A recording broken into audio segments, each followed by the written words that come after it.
In the snow of South Bend, it's the final home game for Notre Dame as legendary coach Joe Paterno leads his 22nd ranked Penn State Nittany Lions onto this Notre Dame field for the final time. Penn State will join the Big Ten next season, so this is the last game against Notre Dame, and Paterno and the Nittany Lions have beaten the Irish 2 straight times. Penn State headed to the Blockbuster Bowl, a record of 6-3. That's after a 5-0 start, but they had an open date last week that gives them 2 weeks to prepare for this game. Joe Paterno hoping to get his Nittany Lions emotionally ready for this big game. They have some offensive weapons. Richie Anderson, O.J. McDuffie, chief among them. Some of the seniors just introduced to this crowd for the final time, making their final home appearance. And the Notre Dame team has dedicated this game to their seniors, hoping they will all play like a champion today.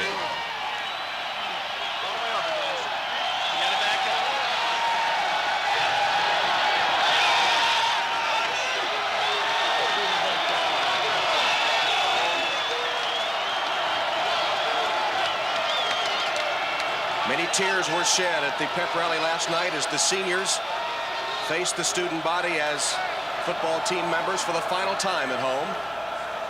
And the seniors introduced to this crowd sold out for the 106th straight time. 20 scholarship seniors making their final appearance on this field. The 3rd winningest recruiting class of all time at Notre Dame, and another giant of the coaching ranks, Lou Holtz, sending his Irish onto the Notre Dame field.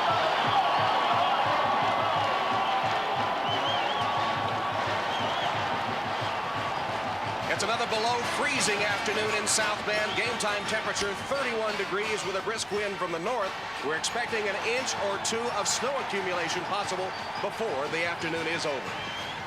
Hello, everyone, and welcome to South Bend, Indiana, Notre Dame Stadium. Tom Hammond and Chris Collinsworth with this match between two teams headed for postseason play, but headed in opposite directions in recent weeks. Notre Dame, of course, comes off that great win over Boston College. Penn State, Chris, though, has lost 3 of their last 4 games. Yeah, and it all started against Miami, a game that Penn State could have won. Joe Paterno really blames himself for getting his team too jacked up for that one, and emotionally they just haven't been the same since.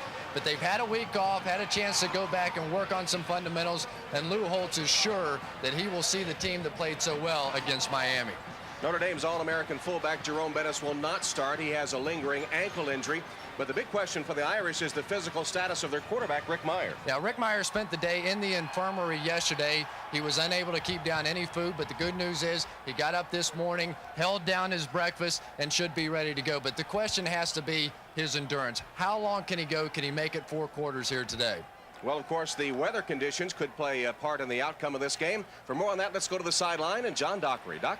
You know, Tom, this is a day for real football. The weather conditions are worsening as we speak. You mentioned it was in the 30s. Well, the wind chill probably brings it down more into the teens, and they're talking about a temperature drop of 20 to 25 degrees. You see the snow flurries coming down. The field has been covered all week, though it's slightly slippery. And yesterday, Joe Paterno was talking about the weather conditions as possibly helping his team, especially the wind, which would neutralize the fine passing game of the Irish. So weather conditions today, if they worsen, will favor Penn State, the underdog, and Joe Paterno.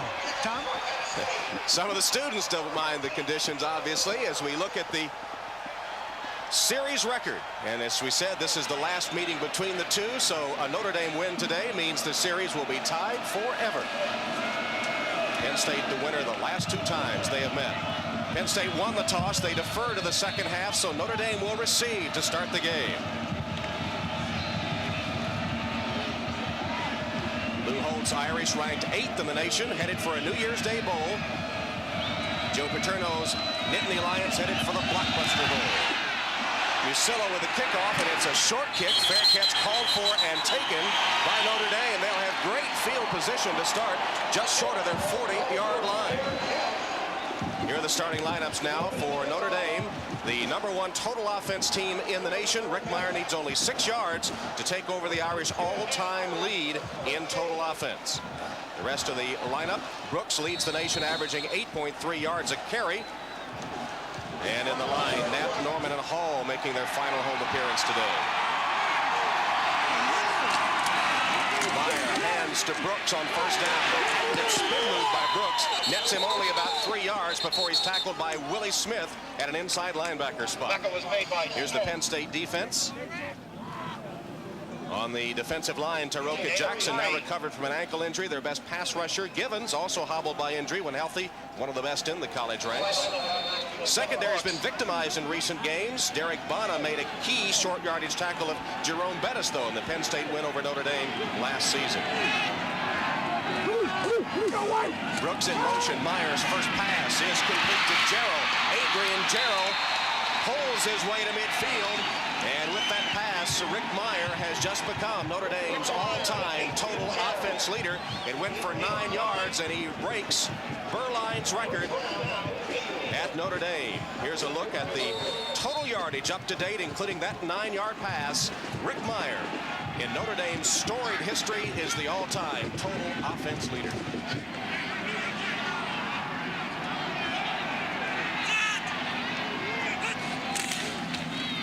Brooks coming from a wing spot, and Penn State was ready for that. They stop him for a loss of 1 on the play. Tom, that was the formation that they used so effectively against Boston College last week. The wing back with Reggie Brooks in that formation. They used the inside trap here to try and spring Brooks, but it was not to be as Phil Yeboah-Cody came up to make the tackle. Yeboah-Cody leads Penn State in tackles this season, a native of Canada. Derek Mays into the game, sprint wide to the left as they send 3 wideouts left. That's Brooks on the wing. No running backs behind Meyer. Dean Lytle is to the right. Meyer pumps. Across the middle to Irv Smith, the tight end. And Smith tripped up inside the Penn State 35. Another Irish first down. Marlon Forbes made the stop after a 15-yard gain. Nice job by Rick Meyer. They had the out and up as an audible on the outside to Derek Mays. It wasn't there. Penn State playing very conservatively in the secondary. They come right back to Irv Smith. Nice job of patience by Rick Meyer. 16th reception of the season for the senior Smith out of Browns Mills, New Jersey. Here's the wingback formation again. Wing right is Brooks. Myers' pass deflected at the line of scrimmage and still caught, I think, by Jarrell. Joe Paterno told us yesterday that this Notre Dame offense is better than their 1988 national championship team. Meyer got lucky there. The ball was tipped, and Jarrell still able to come up with the catch. Jarrell, a senior from Athens, Georgia, with his 2nd reception of the day. He only had 6 coming into the game, and Rick Meyer, despite that deflection, 3 for 3 to start the game. Irish driving, opening series of the contest. Might be another audible by Meyer. Dawson couldn't quite make the catch off his hands. Well covered by Shelly Hammonds. Nice play that time by Shelly Hammonds. He began each of the last 2 seasons at defensive back before moving back to running back, and he may be the best open field runner on this Penn State team. He averaged 5.8 yards per carry, which is better than either of the starting backs for Penn State this year. Joe Paterno said, "I feel good about having Hammonds in our secondary until I watch him on film as a running back last year." 7th play of the Notre Dame drive, their 3rd and 6. Meyer scrambles and finds the open man. Irv Smith has his 2nd catch of the game. He has a Notre Dame first down at the Penn State 15. That play covered 14 yards. Tom, of the 93 drives that Rick Meyer has started this year, more than half have put points on the board. That is a remarkable stat, and 44% of those drives have resulted in touchdowns. Meyer's had the hot hand lately. Over the last 4 games, he's hit 65% of his passes, 9 touchdowns, only 1 interception. Lytle thrown back after he gained a couple. That's only the 3rd rushing play for Notre Dame. They've passed it 5 times already, and of course there is where you might expect to see Jerome Bettis, who's not in the game, his replacement Lytle, getting the carry. Well, they have the rules about practice. If you don't practice on certain days during the week, then you don't get a chance to start. But Dean Lytle is a very fast fullback, maybe as fast as any fullback in the country. He set the conference record in the 200 meters during the indoor track season this year, and he was undefeated in that race in high school. Number 4 is Lee Becton, who replaces Brooks in the Notre Dame backfield. He's in motion and gets the handoff. Lytle throws a great block, and Becton tripped up, fell forward for another couple of yards. Becton is the 3rd leading rusher on this team, averaging 5.6 yards per carry. Ordinarily, that would make you an All-American candidate on a lot of teams, but with Bettis and Brooks and Zellers and all the big numbers that these Notre Dame backs have put up, it just kind of puts you as a member of the crowd here. Joe Paterno's defense trying to hold off Notre Dame on the 10th play of the drive coming up. 10:40 left in the first quarter, opening series of the game. Delayed handoff to Becton. Becton broke one tackle, got inside the 10, down to the 8-yard line. Lee Rubin coming up from the free safety spot to make the stop for Penn State, and now Lou Holtz with a decision to make on 4th down. And he sends his kicker, Hentrick, onto the field. Lou Holtz decides to go with the draw play on 4th down, a fairly conservative call. 26-yard field goal attempt by Hentrick, the senior kicker, who's hit 6 of 9 field goals this season, 32 being his longest. That was a week ago against Boston College. And the kick is good. Craig Hentrick hits from 26 yards out. Notre Dame, given great field position to open the game, comes up with an opening 3-point lead. Fighting Irish get a short kickoff to start the game and record 3 points as Hentrick kicks off with McDuffie and Morris deep for Penn State. This will be Morris from the 5. Behind the wedge, Morris bounces off tacklers to the outside. Nice return all the way out to the 38-yard line where Jeff Burris makes the tackle, a 33-yard return. Here's the Penn State starting offense. The quarterback, Kerry Collins, starting his 3rd game. He's thrown 3 touchdown passes, 1 interception. He stepped in when John Sacca was injured. In the backfield, Anderson leads the nation in scoring, 17 touchdowns. McDuffie needs 4 catches to set the Penn State record. Offensive line anchored by E.J. Sandusky, son of longtime defensive coordinator Jerry Sandusky. Split backs in the backfield, O'Neal and Anderson. In a reverse, McDuffie fumbled it and then gets away from a couple of tacklers to midfield and a Penn State first down. Tom Carter made a saving tackle. It went for 12 yards despite the bobble by McDuffie. What a huge play on this play by Tom Carter. He was blocked. They almost fumbled the handoff, almost fumbled the exchange. A very gutsy call by Joe Paterno on the very first play of the game. Watch number 13, Tom Carter. Simply, if he does not make the play, that is a touchdown. So Penn State with a first down at midfield. This is Anderson. Flag down as Anderson gains 5 to the 45-yard line. First penalty of the game will be assessed. Ronald Winter of the Big Ten is the referee. This is an all Big Ten crew. Richie Anderson's teammate, Rich McKenzie, said that when Richie Anderson is on the field, you just hold your breath. If he finds a crack, he can be in the end zone in seconds. One of the most dynamic players in college football, leads the nation in scoring. Anderson has had some subpar games in big games, but it's because Penn State's been behind. Illegal motion against the Nittany Lions. Joe Paterno's team penalized 5 yards, negating a 5-yard gain. Interesting that he comes out on the first play of the game and runs that reverse. Joe Paterno obviously feeling like that he can leave nothing in the bag here this afternoon, and he doesn't like the call, not even a little bit. Illegal procedure, offense, 5-yard penalty from the previous spot. Repeat first down. See if we can pick up the procedure call. That was Grebe in motion, and I didn't see anything on that replay. Of course, the only thing that is possible is he may have been moving towards the line of scrimmage. That may have been the call. He went across the picture and may have turned up too early. Right.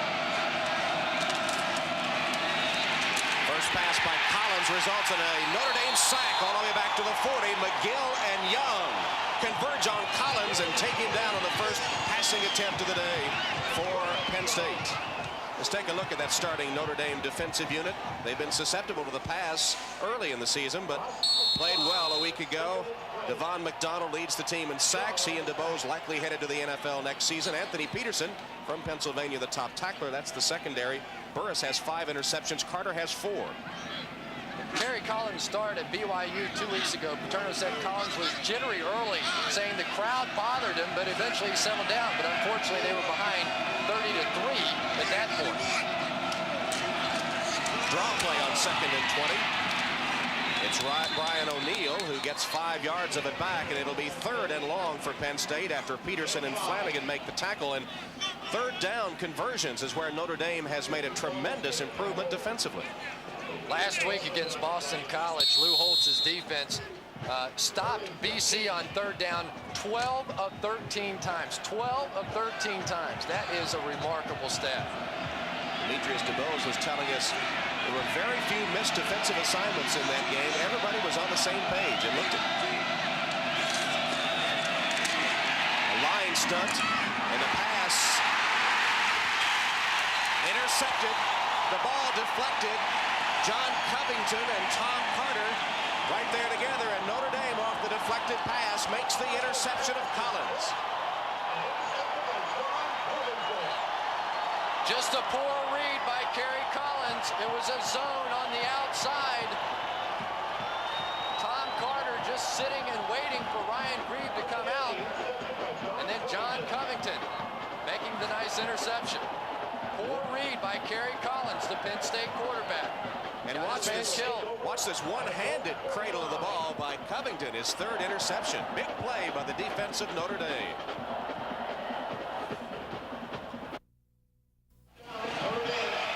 Notre Dame with the lead and set to put the ball in play after the interception just short of midfield. Rick Myers hit 4 of his first 5 passes. Play action here. Irv Smith with his 3rd catch of the game. Bowling his way inside the 35-yard line. 17 yards. Big Irv Smith telling us yesterday he was going to block out the fact that this was his final home game. And though he'd like to have a few more receptions, his blocking had gone to a new level. Looks good receiving the ball here. Yeah, he really does. And he says that the strength of his game is catching the football. He doesn't get a chance to do it very often, but he wants America to know that he is a good receiver. He wants America to know, or the pro scouts to know? Well, just a couple of those guys. And Lytle dodges one man and then piles straight ahead inside the 25-yard line.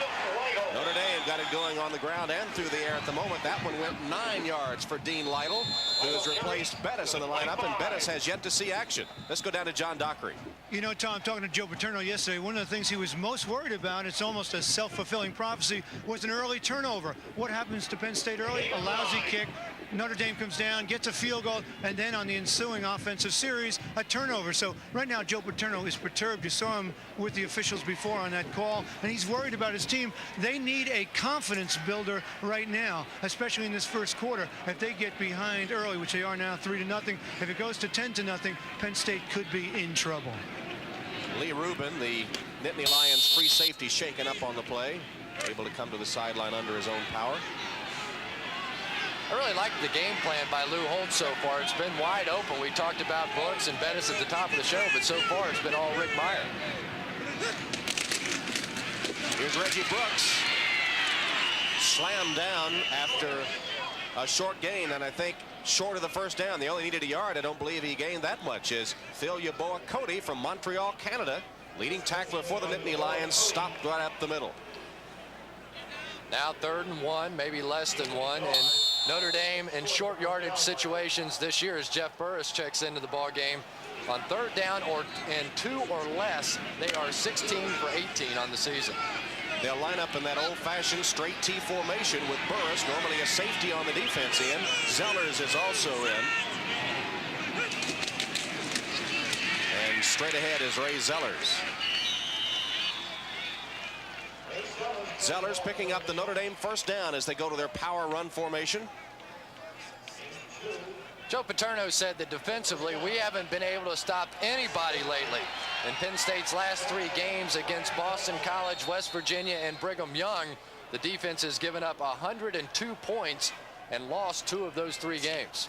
And of course, when Penn State gets behind, they have to come out of their normal game plan, which is based around the run. And it radically alters the way they approach a game if they get behind early. Back to the wing-back set. Fake to Brooks. Meyer can't get away from the rush. Penn State comes up with its first sack of the game, and it goes to Todd Berger, backup nose tackle, a senior out of Clark, New Jersey, former offensive tackle. Rick Meyer had Irv Smith wide open on this play. They had it set up perfectly. Eric Clare came up the field and got contained quickly on Rick Meyer. Watch Irv Smith. He's going to pop completely free, fake the block down, and then just simply wide open in the flat. Rick Meyer couldn't find him.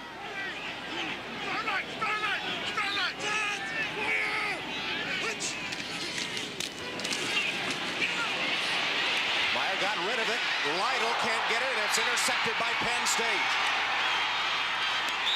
Interception made by Penn State's Lee Rubin, who had been shaken up a couple of plays earlier, returns to the field for his 2nd pick of the season, and a rare turnover by Rick Meyer. That's only his 5th interception of the season. He threw a floater, Tom. He threw it off his back foot, let it hang in the air too long. He tried to get it to Dean Lytle. It looked like Lytle was wide open and could just drift on down the field, but that simply was not the case as Lee Rubin stepped in for the interception and give new life to Penn State. Meyer with a rare interception. Rubin picked it off. While we were away, Lou Holtz having a talk with his quarterback Rick Meyer after that interception, and I'm sure Chris asking how he feels. Yeah, that has to be the first question, but also a little explanation on how you can't just float the ball down the middle of the field. So Notre Dame unable to take advantage of the Penn State turnover. They give it right back to the Nittany Lions. A lot of shifting by the defensive line of Notre Dame as the play unfolds. And it's a handoff to Anderson. Richie Anderson shows that great running ability. He rips off about 6 yards before he's tackled by Demetrius DuBose. Richie Anderson has almost triple the number of attempts of any other back on this team, averaging 4.6 yards per carry. Is supposed to be one of the best backs in the country at diving over the pile and getting it into the end zone. His 17 touchdowns certainly speaks to that. Leads the nation in scoring, 17 touchdowns. That is tied for the 2nd mark on the Penn State list, tying John Cappelletti, 1973. Lydell Mitchell had 29. He holds the record. Collins pass. Broken up. Intended for Justin Williams, and Tom Carter, the man that broke it up. Ron Cooper, the defensive backfield coach, yesterday, look at Joe Paterno. He doesn't like it again. Joe has been red hot early in this one. He sees his team with a chance to get in it. Let's see if Carter gets there too early. Close. In general, as long as the defensive back is looking back for the ball and is making his motion towards the football, they're not going to call that. I think that's good coverage. 3rd and 2 for Penn State. Anderson with one of the dives that you mentioned, getting the first down to the 40. Bobby Taylor, the freshman, in there trying to stop him, but as you predicted, Anderson airborne for the first. Well, I'm a believer now. He got way up on this one. Watch this. All the way over the pile and flies for about 3 or 4 yards. Woo! And a first down. About 5 yards. Well, you know, he used to average over 20 points a game in basketball. He showed his jumping ability out of Sandy Spring, Maryland. Collins down the sideline. Thomas with a catch. Trying to stay in bounds. He stepped out at about the 14. And a flag. Tyson Thomas, a senior out of York, Pennsylvania, with only his 8th catch of the season, as Collins spotted him down the sideline for 46 yards. And it looks like they may be tacking on a little more to that. Thomas stepped out of bounds, and then I couldn't tell if it was Burris or Taylor that may have hit him late on down the field. Dead ball. First foul against the defense. Mistakes will be set. First down. The penalty will be administered half the distance to the goal. Now this is a tough call if these young men just did not hear the whistle and then tried to go after Tyson Thomas. They may not have known that he was out of bounds. Let's see. Goes out right there. Now the official's going to begin to blow the whistle there. Oh, that's why. Burris with a forearm to the head. That's what drew the flag, and rightfully so. That officially qualifies as the snow begins to rip down as a personal foul. Good call.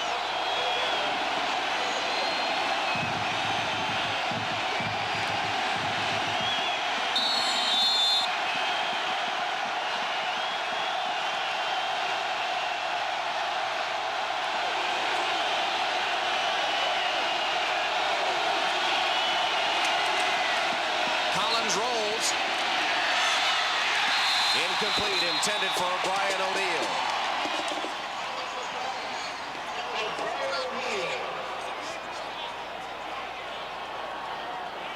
Take a look from the end zone.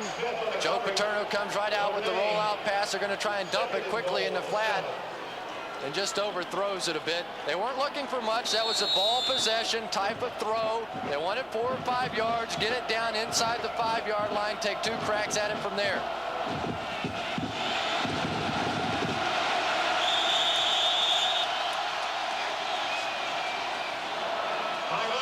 And Notre Dame has taken a timeout. Demetrius DeBose not happy with what he had on the field. And defensively, Notre Dame will spend a timeout. With all the problems that Penn State has had in the past 4 ball games, losing 3 of those 4, a big moment for Joe Paterno's squad here early in this ball game to jump out in front of Notre Dame, a team that has just been burying people as of late, would give his squad a real emotional lift. And Paterno talked about going back to the fundamentals, and you can see it. This team's doing a nice job of blocking. They're not trying to overwhelm this Notre Dame defense. And, of course, the big play with Tyson Thomas down the sideline. Hope you'll be with us tomorrow for NFL action starting at 12:30 p.m. Eastern Time with NFL Live. Then most of you will see the Oilers take on the Minnesota Vikings, 2 of the top offenses in the NFL. Some of you will see the Seahawks face the Raiders in an AFC West showdown or regional action. Check your local listings. Kerry Collins, who emerged from spring practice as Penn State's #1 quarterback before breaking his finger in a family volleyball game trying to spike, trying to direct Penn State to a touchdown in the lead. 2nd and goal.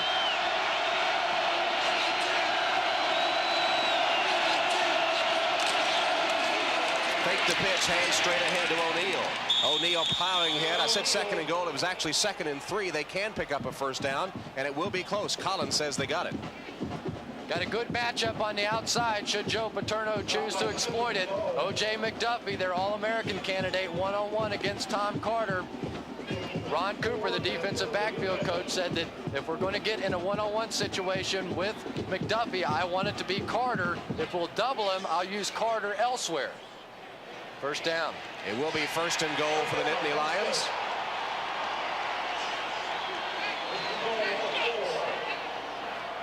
Spot the ball at the 4-yard line. Brian Hamilton into the defensive line for Notre Dame, replacing Junior Bryant.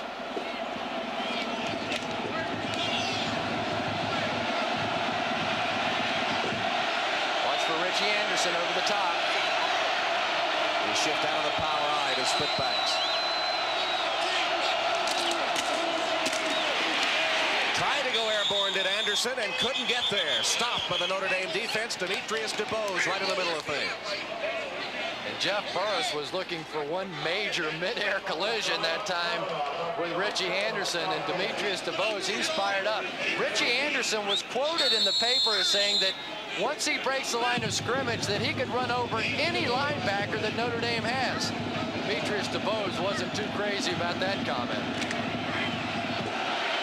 2nd and goal from the 2. 8th play of the drive that began after an interception.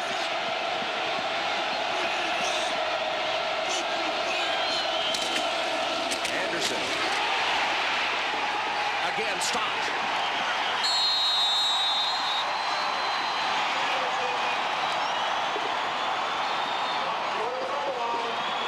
They're ready for it. They know what Richie Anderson likes to do. Come right over the top. Watch the number of bodies flying in midair. Boom. Right there, the collision. Nice job. This is just simply a case. Penn State knows what they're going to do. Notre Dame knows it. You get one more crack at it. 3rd and a yard. Same play.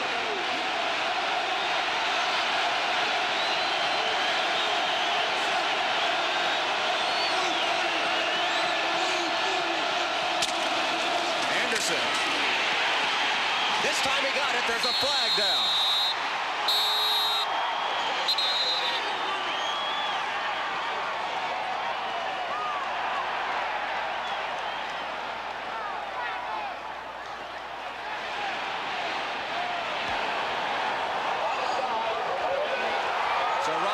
Saying offside Notre Dame, the touchdown stands. Captain, okay, now do you want the penalty assessed here? Joe Paterno's team taking the Meyer interception, marching down for the go-ahead score.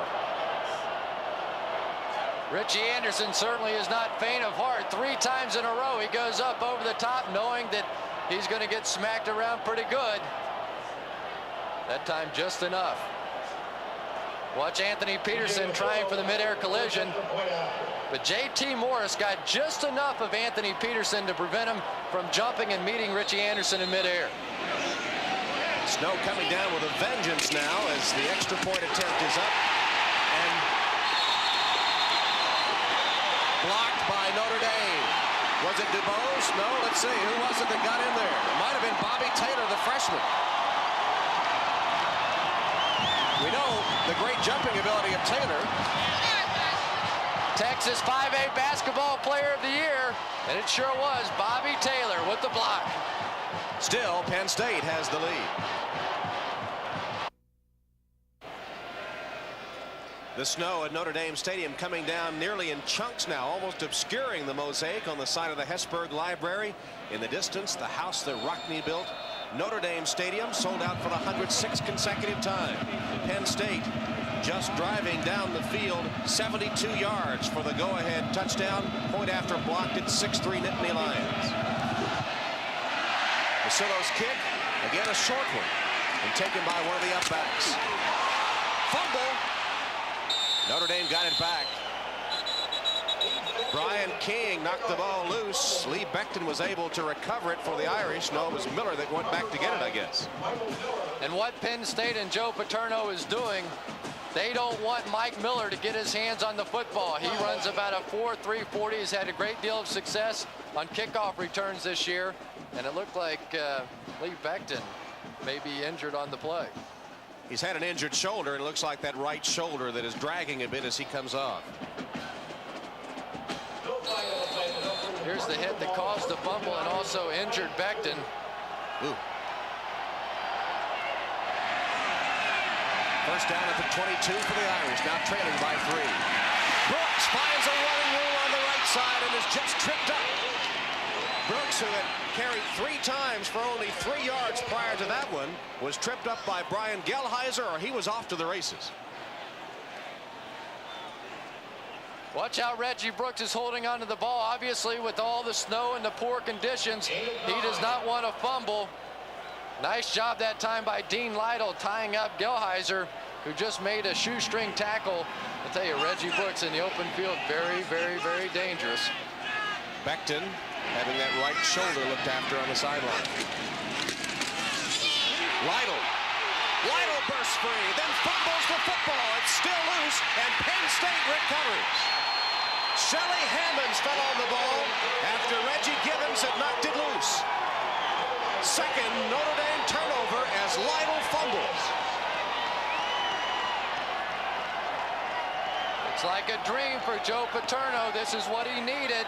His defense has struggled in the past few weeks. They needed some breaks. He told us yesterday he needed something positive to happen early in this ball game, and so far it has.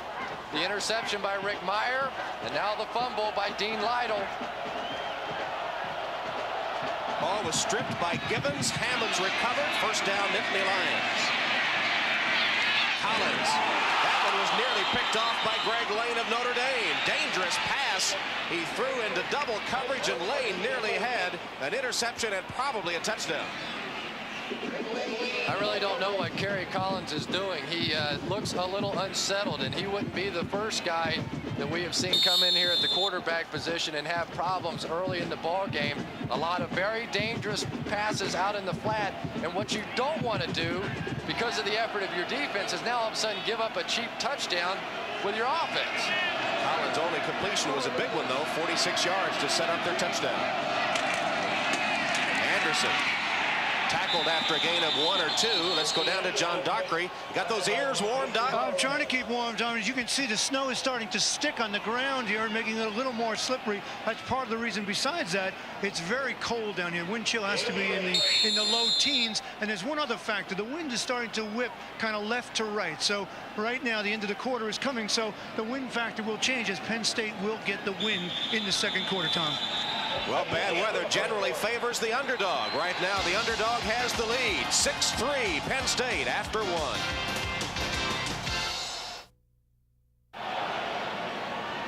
Tom Hammond, Chris Collinsworth, John Dockery from Notre Dame Stadium in the kind of weather football was designed for. And remember, everybody's talking about third down for this Notre Dame defense. Last year, Penn State converted 60% of the time. Today, 2 for 3.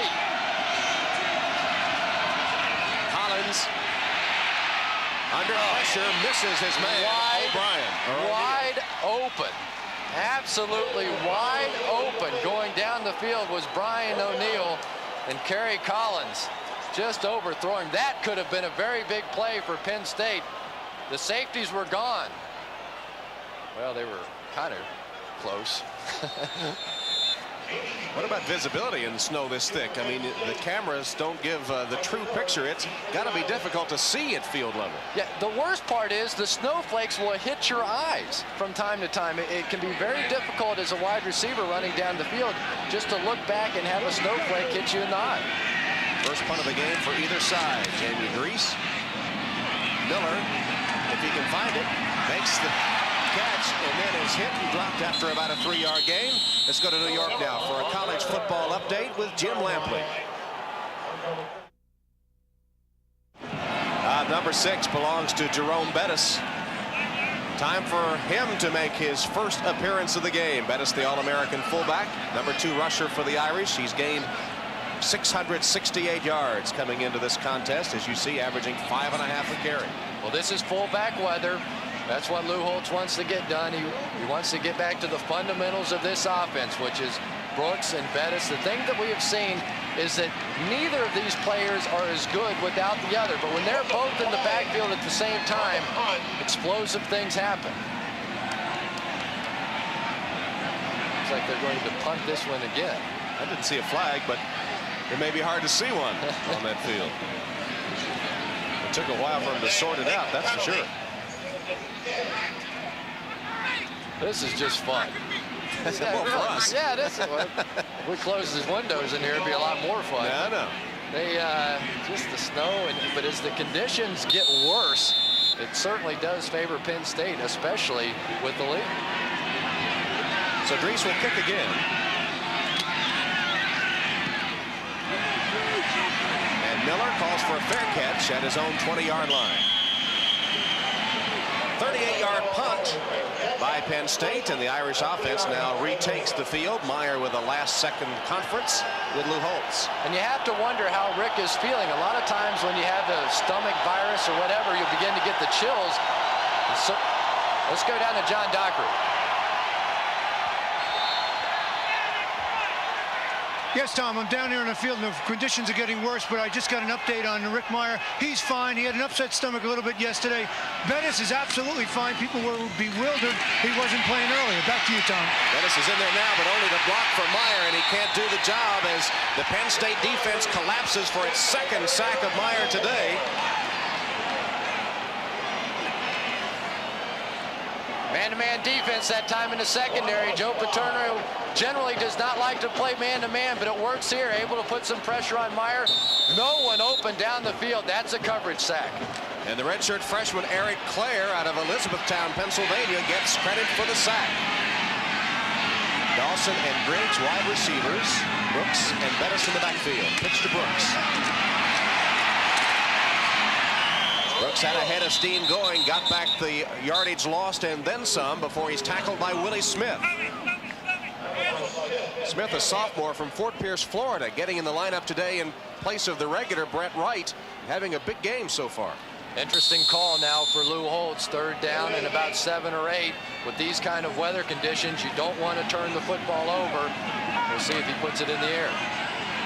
Eric Mays brought in the play at a wide receiver spot. Brooks has carried 5 times, 18 yards.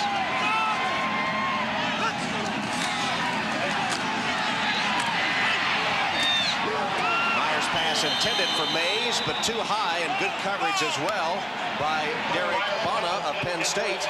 And Notre Dame will have to punt. The field conditions are getting much worse right now. I watched the wide receivers running their routes down the field. They were all very tentative. They were slipping, they were sliding, and what Penn State is doing, a nice move by Joe Paterno. They've gone to a man-to-man coverage now, and that is putting more pressure on those wide receivers to have to make some quicker moves. Hendrick will punt. And the always dangerous O.J. McDuffie deep for Penn State.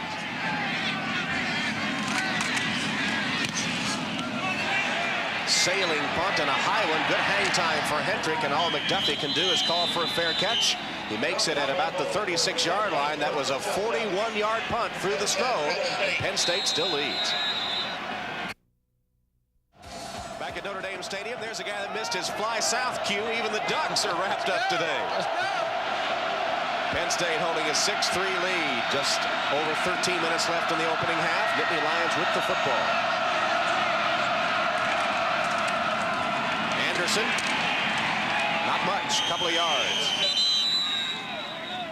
Well, a slick field, Chris, they say favors the receivers because they know where they're going. The defensive backs don't. Do you buy that? Yeah, I do. And it also slows down the pass rush because they can't get quite the footing that you would ordinarily get. And it hurts the offensive team as far as the run blocking because once those offensive linemen begin to get engaged, they don't have the traction to push off like they once would. So believe it or not, this may become a passing game. A lot of black shoes on the field today. Both these teams wearing basic black. In fact, basic uniforms, no frills, just tough football. Play action pass. Pressure.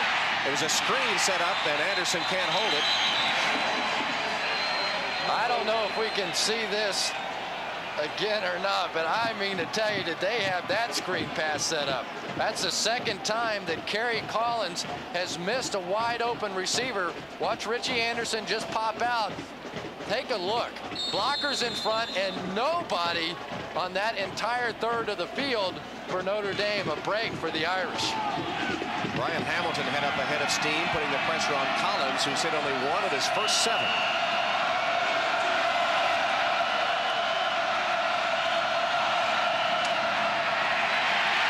Collins steps away from the rush and heaves it downfield.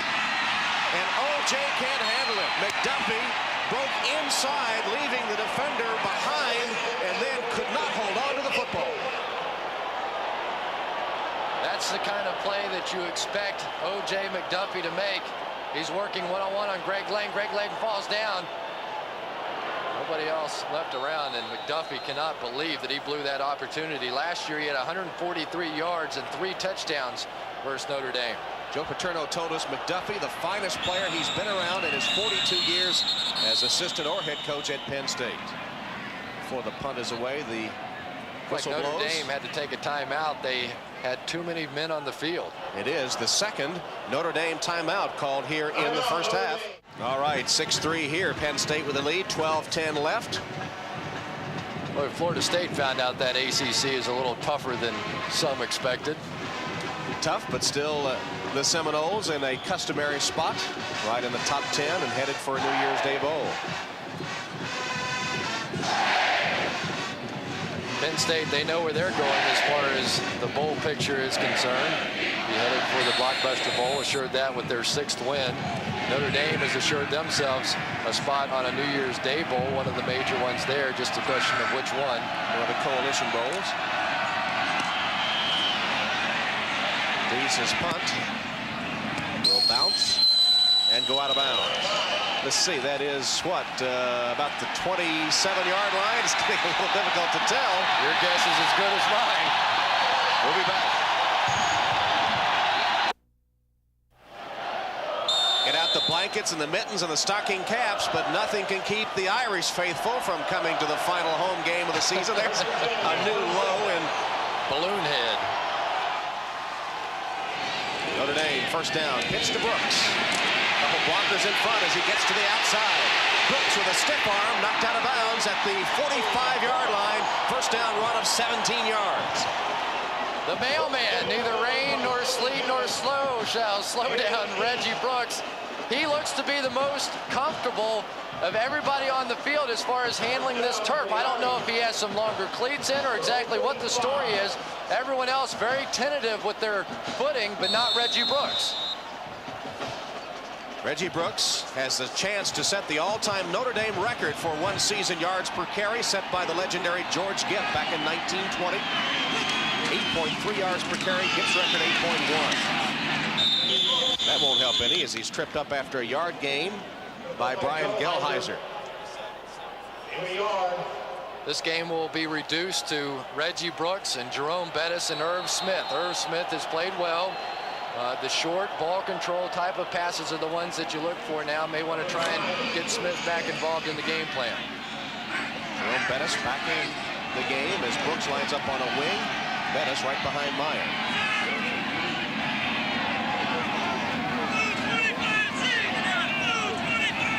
Puts Brooks back at the tail. Audible.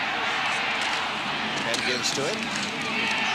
Broke one tackle and then taken down. Pretty play. Shelly Hammond's got in there to stop Brooks after he had evaded the first man.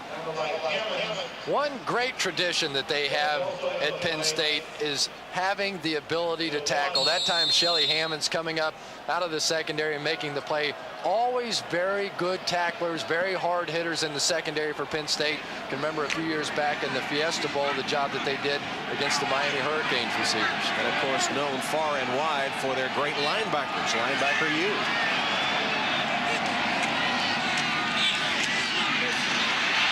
Meyer chased and dropped. Big loss on the play. Third sack of the day for the Nittany Lion defense.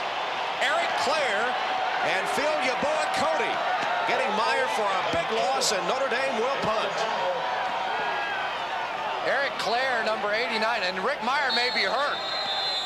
Looks like he's limping off possibly an ankle, but Eric Clare was a surprise starter today. Rich McKenzie has more sacks than any other player on this team, and he is on the bench evidently for this one as Eric Clare gets a chance to start. And Joe Paterno talked about evaluating the personnel. Maybe that was one of the positions he decided to make a change. It's worked out so far. McDuffie slips and can't field Hendrick's punt. It'll roll inside the 20 down to the 17-yard line. 53 yards counting the roll, and Penn State backed up. McDuffie and Meyer, 6'3", Nittany Lions.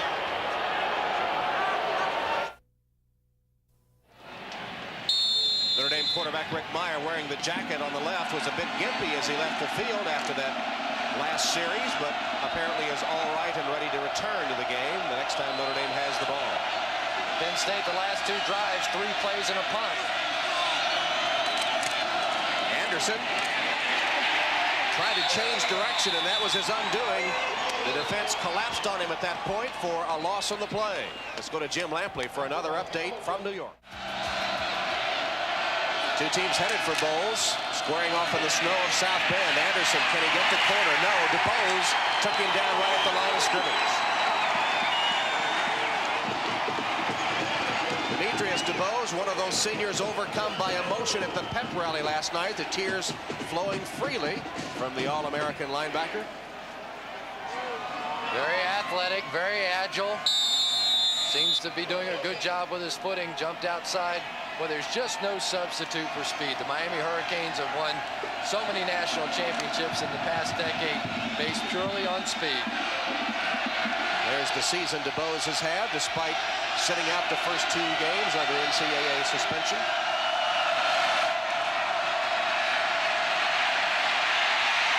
Scramble by Collins. He coughs up the football.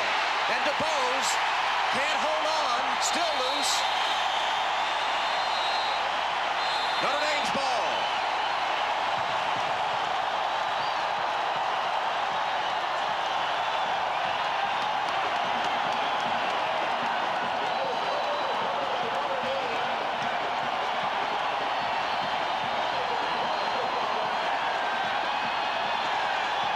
Tom, nothing wrong with a punt there. If you're Kerry Collins, you cannot afford to cough up the football here. You've got a 3rd and 10.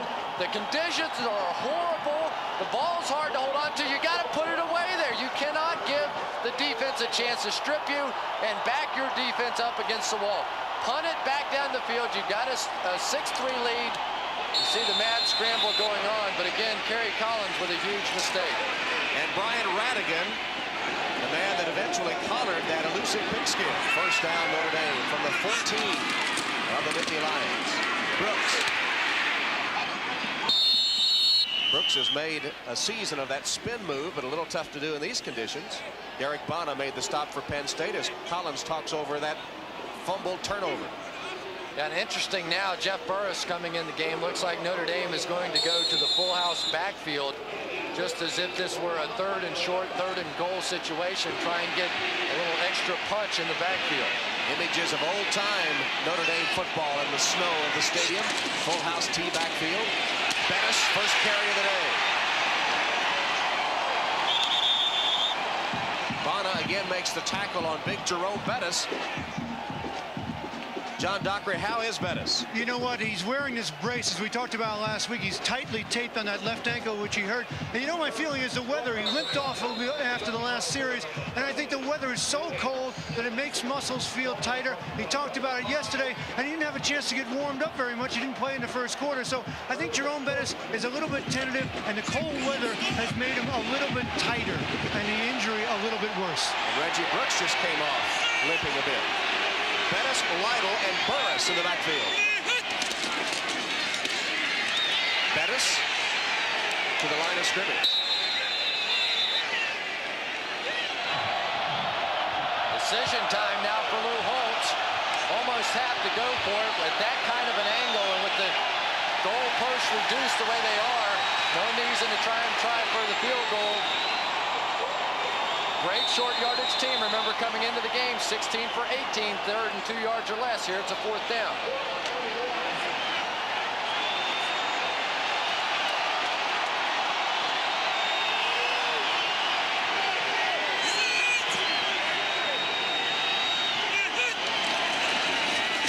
Meyer still has it. Incomplete. Irv Smith made a diving attempt. And Notre Dame does not convert on the 4th down attempt. They went for it all. They went for the touchdown to the tight end, Irv Smith. And the ball will go over to Penn State. A bold call by Lou Holtz on 4th down and 1 with the full house backfield. He got exactly what he wanted. Irv Smith simply not able to hold on to the football. And Chris, a key might have been the way they held up Smith at the line of scrimmage. He didn't get a clean break off the line of scrimmage. Yeah, and did you see Holtz there say, big guy, don't worry about it. You're going to get plenty more chances, and he will. In a game like this, the tight end is going to be instrumental. Now for Penn State, they averted the Notre Dame score, but they're backed up to their own 5. Straight ahead with O'Neal. The good news for Penn State is they're in an area of the field, as you see Smith. He wants to make the big plays in the passing game. He knows those pro scouts are watching, wants to try and prove it. But he's talking about Penn State. They get a break in that this is the same area, the same hash mark, if you will, that Notre Dame operated from. So there is a bit of a cleared off area from which to work. Good overview of the field in these conditions. We're expecting as much as 2 inches of snow before we're finished. Anderson hit at the line of scrimmage. Center of the Notre Dame defense responding to the call, the handoff to Richie Anderson. Penn State is going to have to open it up a little bit on some early downs. They want to come out 1-2, run it on 1st and 2nd down. Well, Notre Dame's defense has figured that out as well. This would be the 3rd time in a row that they had not, or the 4th time in a row they don't pick up a 1st down if they don't get one here. Anderson has carried 10 times for only 21 yards. Again, up the middle with Anderson. Better game, but not enough for a 1st down, and Penn State will have to punt from their own territory. But that's not a problem. See, if you're Joe Paterno, you take a punt here based on what Kerry Collins did last time around. You don't want to risk putting the ball in his hands back in the pocket. Number 70 is Bob Say, who was a manager on this team, and now the long snapper for Penn State.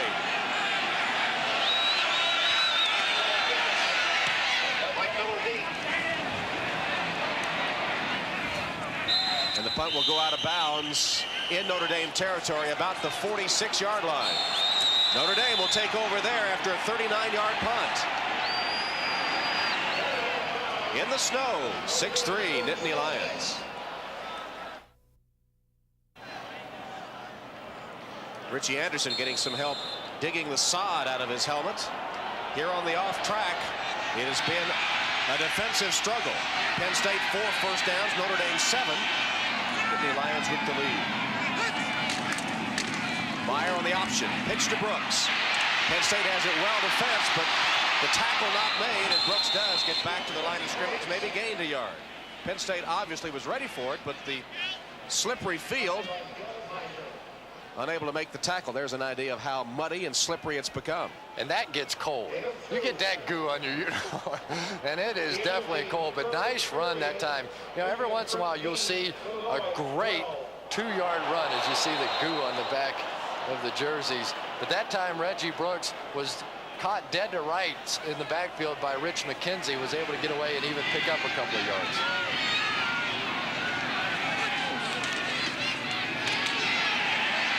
Meyer, dangerous pass. Mays wrestling for it. Who came up with it? Mays was fighting with Gelheiser, and Derek Mays comes up with the football. That was one remarkable play. Brian Gelheiser, watch him. He catches it. This is an interception. And then the freshman, Derek Mays, simply rips it away from him. From Indianapolis, Derek Mays. His parents have been to every game, home and away, since he was in the 2nd grade. They're here today in the snow of Notre Dame Stadium. 61! Pettis stepped through a tackle, then wrestled down after he ripped off about 5 yards. Reggie Givens finally wrapped him up. You've got to think that Jerome Bettis likes these kind of conditions. He said that he used to play neighborhood football on a half asphalt, a half grass field. Said it was supposed to be tackle on the grass and touch on the asphalt, but sometimes that line got a little blurred like they are here today.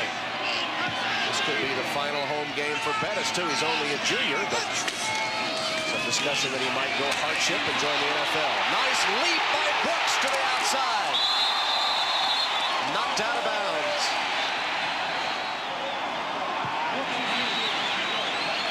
He may have hurt his knee on the play.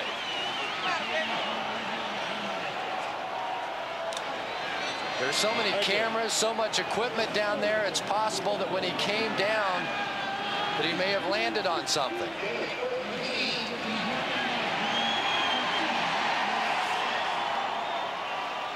Well, I tell you, this is just a remarkable back. What? Just tremendous heart, tremendous courage, tremendous talent. Tries to get one more yard. Tough to see there. Brooks has carried now 11 times, 56 yards. Bettis, not much there. There's Brooks. With his right knee they're examining. That really puts a tremendous burden on Jerome Bettis when he's out of the game. We've seen it several times this year. They've tried to hold Reggie Brooks out of a game as they see if there's any damage done to that knee, but Jerome Bettis not nearly as effective a back when Reggie Brooks is not in the ballgame. Becton is the tailback replacing Brooks. Bettis powers his way straight ahead. Givens finally got him down with help from Bana. Is it like clockwork when I make a statement like that? That the very next play, the guy will rip off one for about 8 or 9? As I was saying, Jerome Bettis a much better back than when Reggie Brooks is in there with him. Well, Brooks is back. Shook off what was apparently a banged-up knee and is right back to assume the tailback spot. 2 tight ends, Smith and McBride.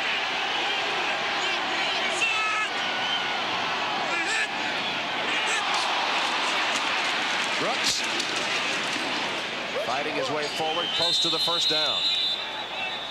Looked like Penn State's defensive line jumped, but then got back. No flags down. I'm really surprised. This is going to be close for the first down. It is a first down for Notre Dame as they move the chains. I was a little surprised that, especially on that 3rd and 3 situation, they go with the hard snap count. They got him to jump, and generally in that situation, Tim Ruddy would have the automatic to snap the ball and to get the penalty. He didn't take it. Now just 1:33 left in the half as Notre Dame tries to stick it in here. 8th play of the drive for the Irish. Bettis. Tackler's bouncing off him. He's down close, I think, to the 5-yard line. The yard marker's obscured by the snow. Givens made the tackle. This is fullback weather. Jerome Bettis right up the middle. No cuts necessary. Good blocking by Aaron Taylor. He's a Lombardi Award finalist. Brooks ran over his own man Bettis, who was stacked up at the line of scrimmage trying to block. And Notre Dame will use the timeout here. Their final timeout. Remember, the Irish had to take 2 defensive timeouts after mix-ups earlier in the half, so that was their 3rd and final with 48 seconds left. You know, you've got a decision if you're Lou Holtz here. You've got the ball in the middle of the field. Given the horrible conditions on the field, you want to give Craig Hentrick his best chance to make a field goal if necessary, but at the same time, you don't want to limit your offense. Remember, the goalposts are in close now. They're the same distance as they use in the National Football League. They used to be much wider in college football. So do you run a dive or something up the middle and try and maintain that middle of the field position, or you just give it your best shot? 3rd and it says 4, but it looks a lot longer than that. It looks like about 6 or 7. A very long 4. It's hard to tell under these conditions. Joe Paterno did have his team ready to play, and obviously helped by the inclement conditions, holding off that high-powered effectiveness of the Notre Dame offense, which leads college football in total yards and averages 41 points a game. 3rd down.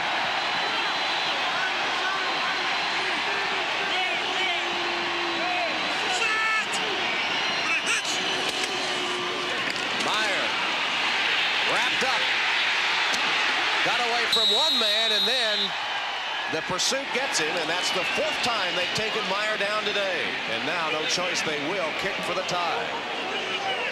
Tioka Jackson making a tremendous play.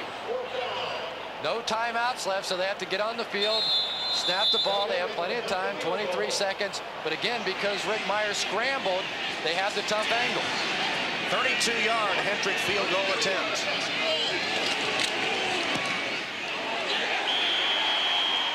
And it's good. Craig Hentrick from 32 yards, despite the slippery field, boots it through the uprights, and we're tied at 6 apiece. Good job by Craig Hentrick to maintain his concentration. His footing held true. He stuck it in the left upright. That's a big moment for Notre Dame. They did not want to go in down at halftime because you don't know what these conditions are going to be in the second half. Joe Paterno's Nittany Lions missing, or not missing, but having their extra point blocked. And so it's 6-6 with 9 seconds left in the opening half. There's Hentrick, the all-time leading Notre Dame kicker. 2nd overall scoring to Alan Pinkett in Notre Dame football history. That was his second field goal of the day and his 8th of the season. But that was a nice drive by Notre Dame under these conditions. It should give them a confidence boost going into the second half that, yes, they can move the football despite the snow. Stay with us at halftime. Jim Lampley will update you on all the scores and highlights of this day in college football. We'll get a break from the snow and stay with us at the half. Back in the warm studios of New York City, Jim Lampley with the scores and highlights. And the flip side of that is that Penn State goes in with very little momentum. Only 7 yards and 0 first downs in the second quarter of this game. Hendrick will just squib kick it. Finally comes to McDuffie anyway. And McDuffie will be wrestled down. 2 seconds showing on the clock. Take the ball, fall on it, go in at halftime. Nothing wrong with being 6-6 at the half for Penn State. They came in a heavy underdog. Defensively, they've done a very nice job. Offensively, if they can just stay away from the big mistakes and hope that eventually their defense comes up with a turnover and gives them some good field position. So it's the final play of the half coming up, barring a defensive penalty. And as you advised, Collins just downs it. So the offensive fireworks held in check by the inclement weather at Notre Dame Stadium. And the first half will end in a 6-6 tie. Penn State scoring a touchdown, extra point blocked, 2 field goals Notre Dame. Let's go to John Dockery. Yeah, Coach, a bold call on 4th and 1 there. Did weather have anything to do with it? No, not at all. We thought we had the guy open. We did have him open. Just that, we thought our defense would stop him. We'd get the ball back. We'd have a chance to kick a field goal the next play, which we did. The condition of Bettis, is he all right? Well, he's not 100%, but it's the condition of the field that bothers me the most. Thank you, Coach. So Notre Dame getting a 32-yard field goal from Craig Hendrick in the final seconds of the first half to tie the game 6-6 in a snowstorm at South Bend. That's the halftime score, all even at 6. 6-6 at halftime, Penn State and Notre Dame. And John Dockery is right now with Coach Joe Paterno of the Nittany Lions. Coach, Joe, you got a second? Just wanted to, what did you say to the team at halftime? Oh, we're playing hard. We got to play a little better in the second half. Hang on the ball, make it. We didn't throw the ball, consistently enough against the club that's playing as well as that. We got to throw a little better in the second half.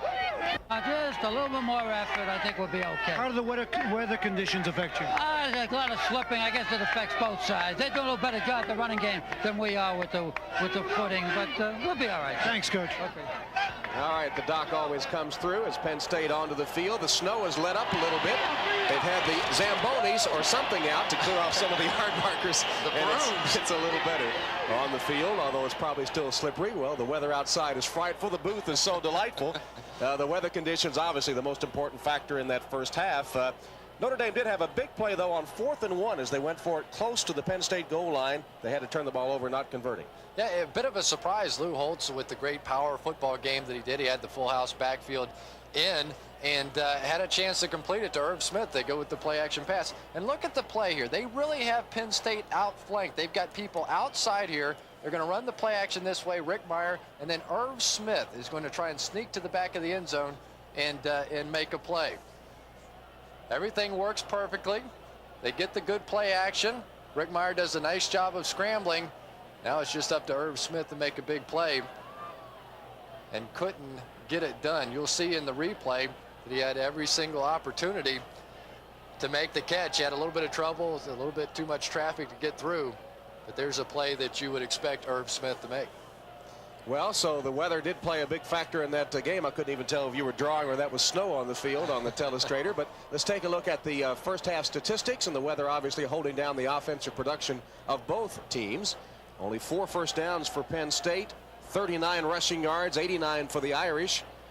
And total yards, 164 Notre Dame, only 85 for Penn State. Turnovers, 2 apiece, and obviously turnovers could play a big factor in who wins this game. Well, the biggest thing for Penn State is they simply cannot put themselves in a position to give up the cheap score to Notre Dame. So they'll have to do a much better job of hanging on to the football than they did the first half. How do you adjust your game plan now, knowing the conditions for the second half?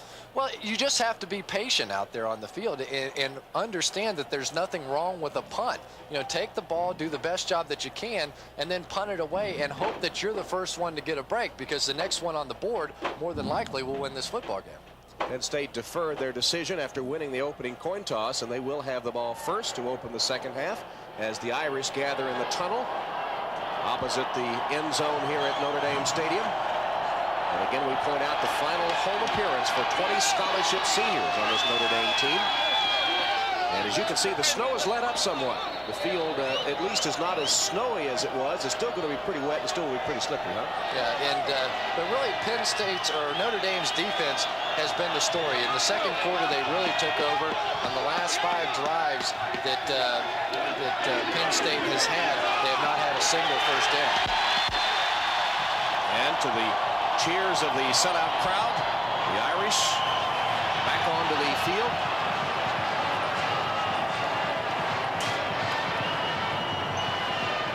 Rick Meyer, the Notre Dame quarterback, shaken up a time or two. He's already been sacked 4 times.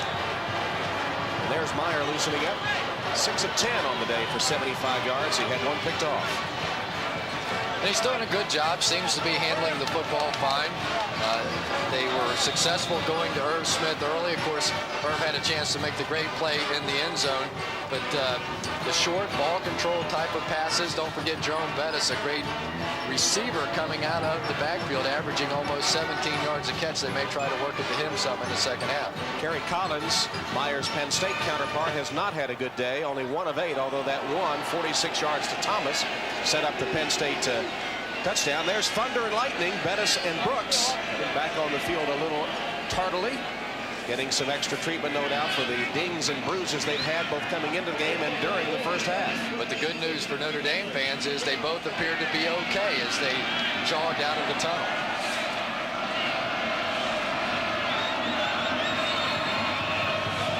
Hendrick will kick off for Notre Dame. Short kick and fumble.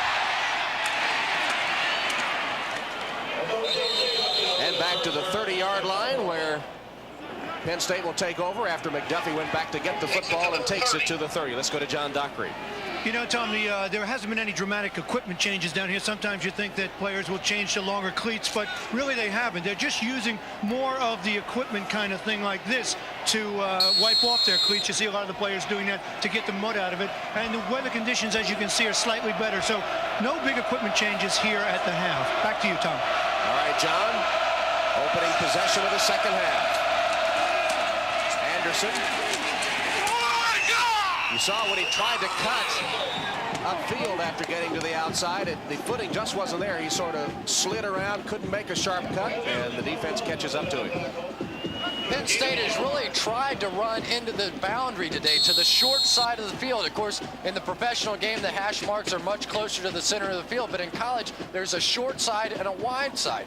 And given the conditions of the field and how slippery it is, it seems like Joe Paterno would want to come to the wide side a little more often to give his back some maneuverability.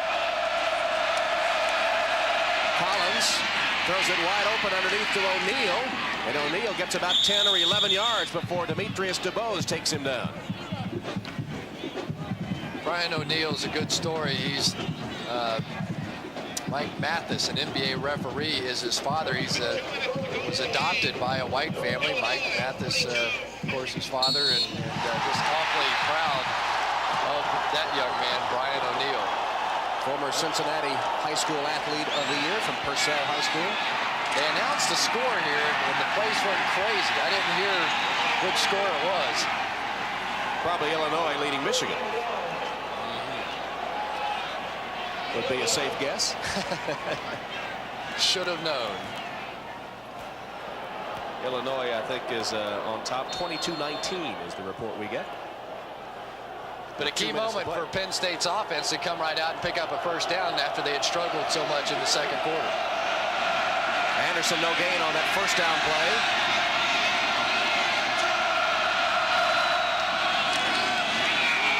handoff to Anderson. Again, plowing straight ahead for only a yard. Anthony Peterson latched on to him early with Jim Flanagan there, too.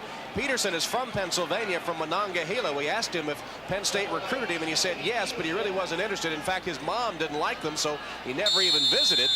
He is from Pennsylvania, but he went to the same high school as Joe Montana, so he has Notre Dame ties right from the outset. He said in that high school they've got plaques and trophies and memorabilia and everything you can think of related to Joe Montana. Notre Dame with their nickel defense in. Here's the flex tight end. Drayton flexes wide right in the slot. Collins threw it as he was going down, and it was swiped away by Devon McDonald. Devon McDonald has been putting pressure on the quarterback all season long. Leads this team in quarterback sacks. You see he goes with the inside move and gets all over Kerry Collins. Once again, give Devon McDonald credit. 11 tackles for losses so far on the season for McDonald. And Peterson, not known for his pass coverage, made a good play on the underneath coverage. Penn State's first possession of the half results in a punt taken by Miller on a fair catch at about the 16-yard line. 41-yard Penn State punt. Notre Dame's first possession of the half coming up when we return. Only a few flakes of snow falling now, but some residue on the field, as you can see. Notre Dame with the ball and a first down and a 6-6 tie. Brooks. Burst free for a moment, carrying tacklers for 2 or 3 yards. Let's go to John Dockery. You know, Tom, we look at the linebackers on Penn State, and Joe Paterno was saying that Reggie Gibbons is as good as any linebacker he's ever had. And that's a shocking statement when you can think of some of the guys that he's had, the Jack Hams, the Dennis Onconces, the Greg Buttles, and the Shane Conlins. And he's kind of hybrid, number 58 is, because he's half defensive back, half linebacker. I'll pick it up after this. All right. This is a Brooks run as he slides. If they give him the slide, he'll add another yard or so onto it, just short of the 20. Doc? Yeah, Tom, you know, it's just it's funny because everybody that ever goes to Penn State is obviously considered for the linebacker position because of Joe's fondness for that, and he considers the linebacker spot to be the one that's most critical. Remember when they were talking about Jerome Bettis and he was considering Penn State and they mentioned the word linebacker? It was over. That was it. He didn't even consider it after that. All he added was the promise from Holtz that he'd be able to tape his shoes, and that cinched it for Notre Dame. Meyer made a little move, knocked out of bounds, but short of the first down. Rick Meyer just could not find anyone open. There you see Reggie Gibbons, and Joe Paterno has compared Reggie Gibbons to Jack Ham. Now that is one heck of a comparison. The great Hall of Fame linebacker of the Pittsburgh Steelers. There you see him making the play. And Notre Dame will have to punt. Mentioned Bettis taping his shoes. That was one of his conditions for coming to Notre Dame, and Coach Holtz normally wouldn't allow that. You notice how many Notre Dame players are allowed to tape their shoes these days? Quite a few. Bettis said he didn't mind losing his distinction.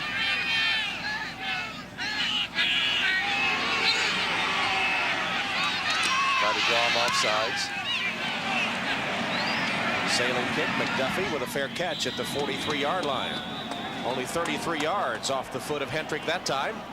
So both teams punt on their first possession of the second half, and we're still deadlocked at 6 apiece with 11:08 now remaining in the third quarter from Notre Dame Stadium.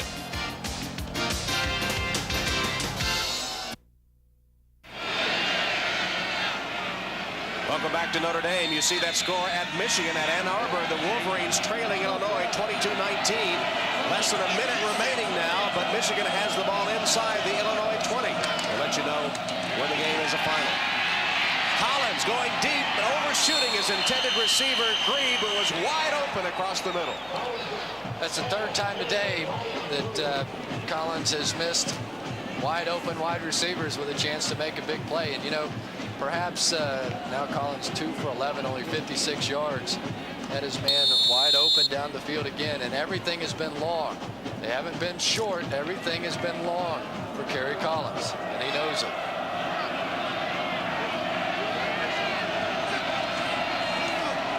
Draw play, Anderson. No, excuse me, O'Neal. And O'Neal, 3 yards, tackled by Brian Young. The team perhaps most excited about that Michigan score, though, is Texas A&M, because that would move them ahead of Michigan in the polls to the number 3 spot, so that if Alabama should lose in the SEC championship game, or perhaps even tonight in Starkville, Mississippi against Mississippi State, that would give them a chance to force Miami to come to the Cotton Bowl. Collins under pressure. Almost intercepted by Burris. Brian Radigan was bearing down on Kerry Collins. He had to let it fly. Intended for Troy Drayton, who's been blanked today. And Penn State will have to punt.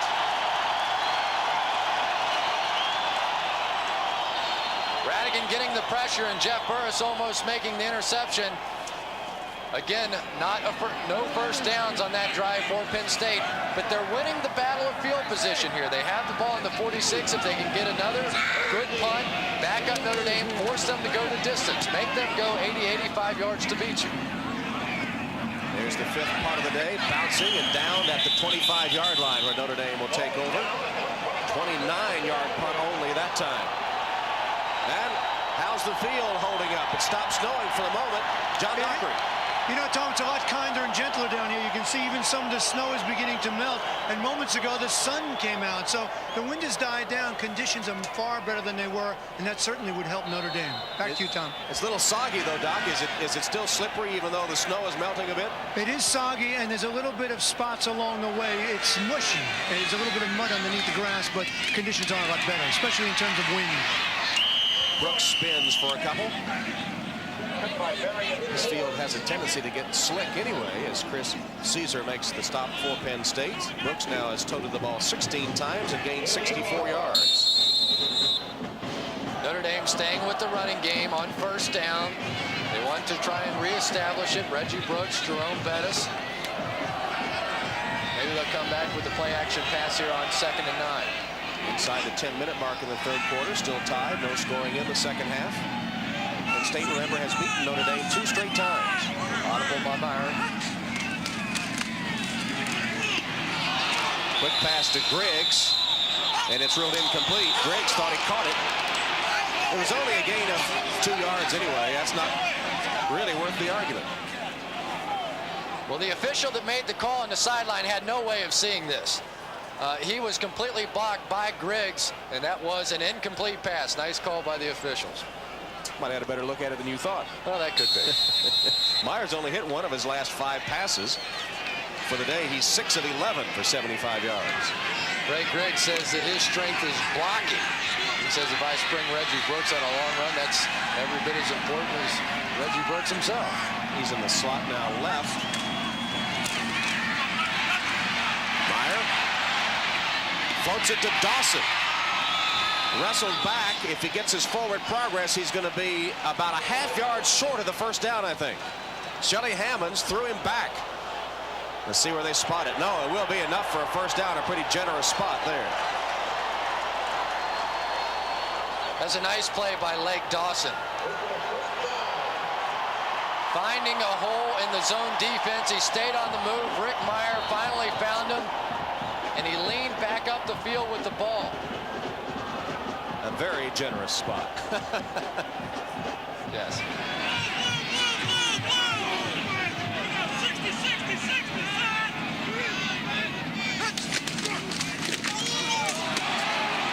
Straight ahead, Bettis. Michigan, we understand, at Ann Arbor is attempting a field goal which would tie Illinois, and it's good.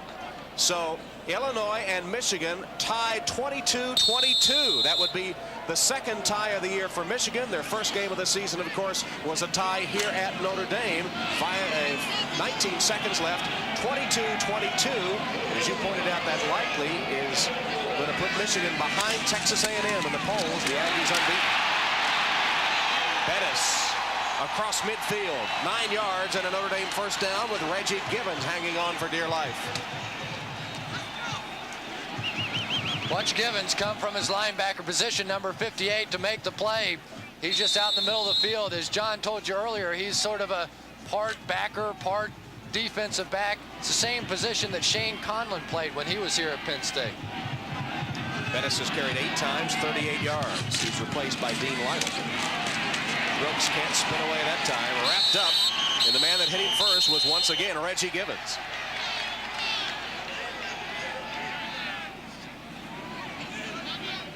Gibbons, a former Virginia Prep High School Defensive Player of the Year, All-American.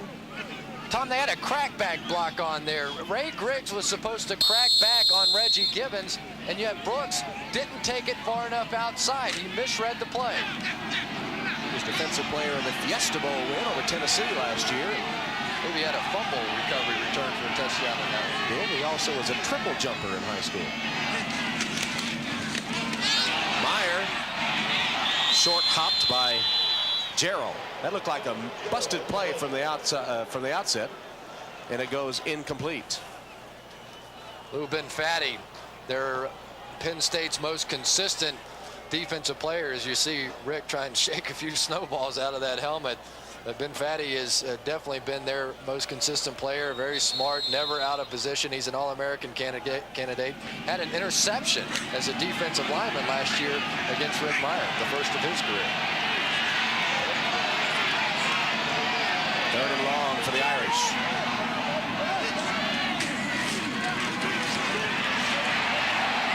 Wide open Dawson.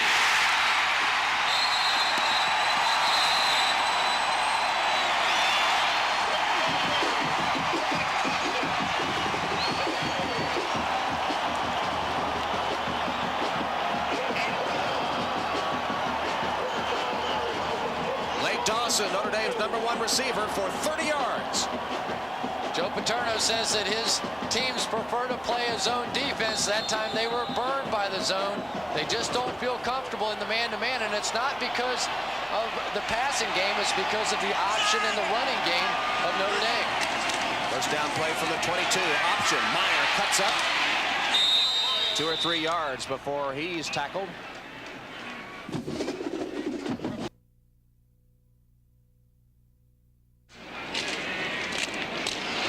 Jim, here's Reggie Brooks. Corralled, surrounded, and taken down hard by Gibbons. Gibbons has really turned it on here in the 3rd quarter. Well, we're beginning to see now why Joe Paterno thinks so highly of this young man. That was Todd Norman, who came out, threw a good block right at his knees, and Reggie Gibbons showed what a great athlete he is. Just simply shielded that off and made the play. Looking for double figures in tackles here in the game, and still in the 3rd quarter.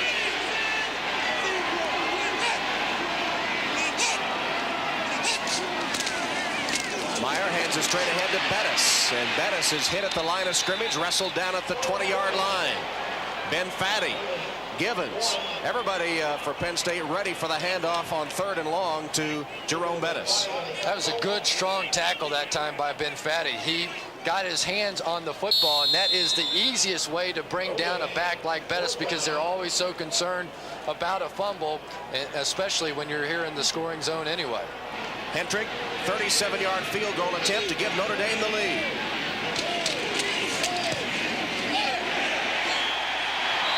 And it's good.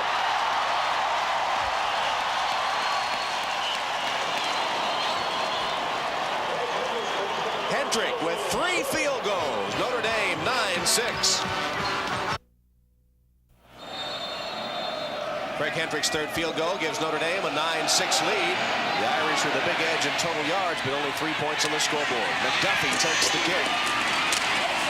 Had a little seam to the outside for a moment, taken out of bounds at the 35-yard line by Rick Lozano.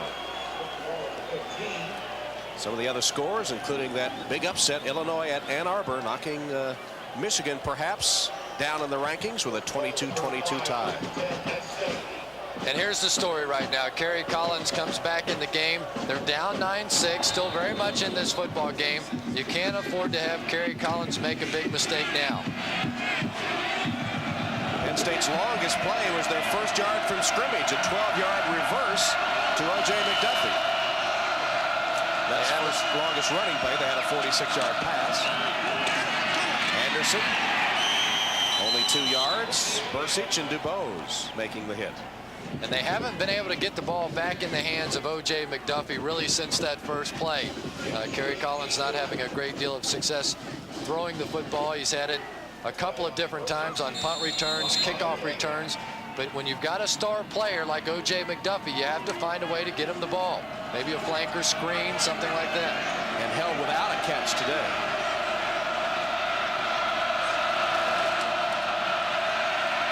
Collins again too high on his pass. Consistently too high and too long all afternoon. Anderson was the intended receiver there. He's only 2 of 13 is Kerry Collins. They've had so many different quarterbacks playing the position this year. Tony Sacca had been the quarterback here for 35 straight games, graduated this last year. John Sacca's brother took over, started in the opener against Cincinnati. He got hurt. Wally Richardson came in, played some. But they really thought that Kerry Collins, before he broke his finger, was going to be the starter. He threw for 400 yards in the spring game last year. And here he just heaves it as far as he can, hoping someone can get under him. It's a Notre Dame man, but he's out of bounds. Tom Carter came down with the football, but he was out of bounds, so no interception, but Penn State will have to punt. Tom Carter in absolutely perfect position to make the play again. Teams almost now are avoiding throwing to his side. In the past 3 or 4 weeks, he has been almost unbeatable.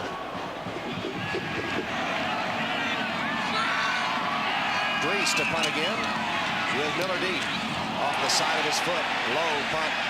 Does get a Penn State bounce. And will roll dead. Inside the 30 down to about the 27-yard line. 35 yards on a fortuitous roll for the Nittany Lions, who trail by 3. Penn State quarterback Kerry Collins, who was taken in the baseball draft by the Detroit Tigers in 1990, doesn't have his fastball today. He's had a tough time throwing the football, and ironic, the Lebanon, Pennsylvania native from a state that has produced so many great quarterbacks, struggling today. Here's Meyer. Lost it for Dawson downfield. Diving catch, it came loose. What a great effort by Lake Dawson. Really like the way that Lake Dawson plays the game of football. Surprised that time by Lou Holt. So far, Notre Dame has run the ball 90% of the time today. 18 of 20 on first down. That time they come out with a play action off of the option action and almost hit a big one to Lake Dawson. Almost 48 yards. Was that a beautiful almost fingertip catch? Reminds me of a former pro player that was a great receiver. Steve Largent. Brooks. Is it time for me to put that running joke to bed? You won't, so I don't know why I'm going to say anything. Third down 10. You know, one of the disadvantages, you try and hit the big play on first down. Now you're putting a lot of pressure on your offense. Lou Holtz now with a 3rd 10 situation. I'd like to see him go to the straight drop back here. When we've seen Rick Meyer in straight drop back situations, he's been very effective. Maybe Irv Smith right over the ball. Brooks held in check by the Penn State defense and the field conditions today. Meyer fired a bullet. Incomplete, intended for Becton. Well, it has become indeed a defensive struggle. Notre Dame has not scored a touchdown. Gibbons and the Penn State defense have held them out of the end zone. They do have 3 field goals. That was a poor play by the freshman that time, Derek Mays. He was supposed to run a hook on down the field and clear it out for Lee Becton, but he cut his route off a little bit short, and they ended up with 2 men in the exact same spot. Really nowhere for Rick Meyer to throw the ball. Hendrick will punt to McDuffie. Went straight up in the air. Bounces backwards. It'll be down at about the 43-yard line. Craig Hendrick hoping to ply his trade in the NFL next season as either a punter or a place kicker, and gives us a chance to remind you that we'll have plenty of NFL action for you tomorrow here on NBC. It all starts at 12:30 Eastern Time with NFL Live. Then the Houston Oilers started off the season very well, but on hard times lately. They've lost 3 of their last 4 games. Warren Moon knocked cold by the Steelers, pulled early against the Browns. And they'll have a tough time tomorrow as they take on the Minnesota Vikings. Will Moon and Jack Pardee be able to turn things around soon? O.J. Simpson will have that story on NFL Live at 12. 8:30 tomorrow. Collins looked like he threw it as far as he could. McDuffie can't hang on. Twisting, turning, fingertip catch, no. Well, that's the second one that McDuffie's had his hands on and had a chance to make a big play. He got behind Tom Carter that time, and for some reason he tried to flip all the way around. It's such a tough catch when you have to turn your head all the way around and try and find the ball. Once again, probably would have been better to try and go into some kind of a back pedal and just fall backwards and try and come up with the play. They're trying to get it to O.J. McDuffie, and he's had his chances, but it's failed on 2 long plays. He's the man in a game like this that you need to make a big play, isn't he? And he made 3 of them last year for Penn State, had 3 touchdowns versus the Irish. See if he goes to him again. Yes, and this time he makes the catch. And McDuffie fights his way to the Irish 30-yard line. Penn State first down on a 27-yard gain. Such a good call by Joe Paterno. You get behind Tom Carter on the last play, so what do you do here? Make it look like it's going to be a deep pass, then have McDuffie break it off underneath. Just put the football in his hands and give him a chance to do something with it. First reception of the day for O.J. McDuffie. Joe Paterno said the best player he's been around in 42 years at State College, Pennsylvania.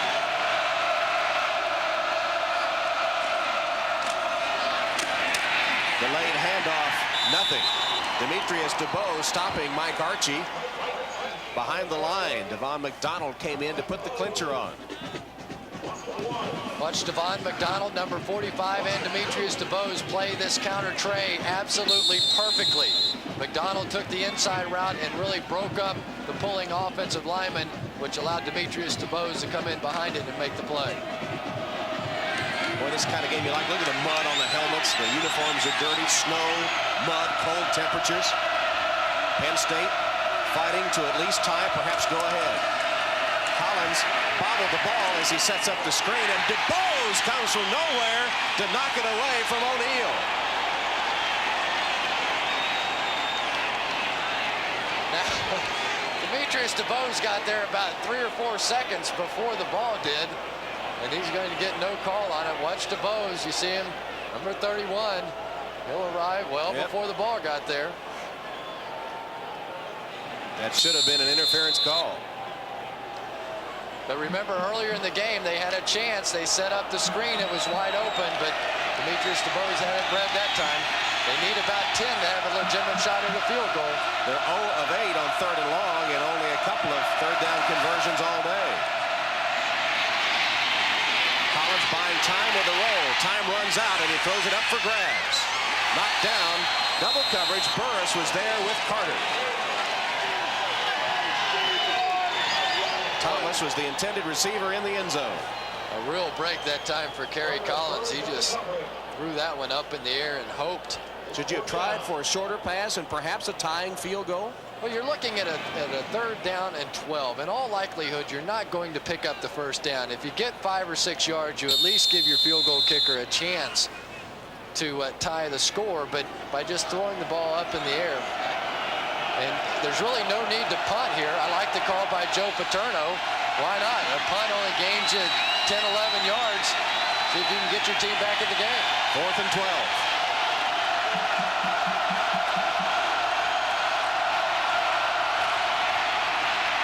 Archie on the draw. Doesn't fool anybody. Got 3 yards. And the ball will go over to Notre Dame.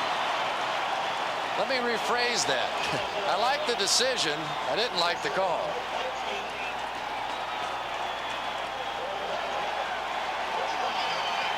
I guess when you've got it back, well, that wasn't even Richie Anderson. That's Mike Archie. And Demetrius DeBose has been studying some film. So Notre Dame will take over on its own 30-yard line. Irish up 9-6, 1:55 left in the 3rd. Brooks. Reggie Brooks got 9 yards. Gelheiser finally tackling Brooks, who almost broke another big one. As we said, he's held in check for most of the game, but a candidate to break one at any time. You just get the feeling that this game is beginning to shift towards Notre Dame.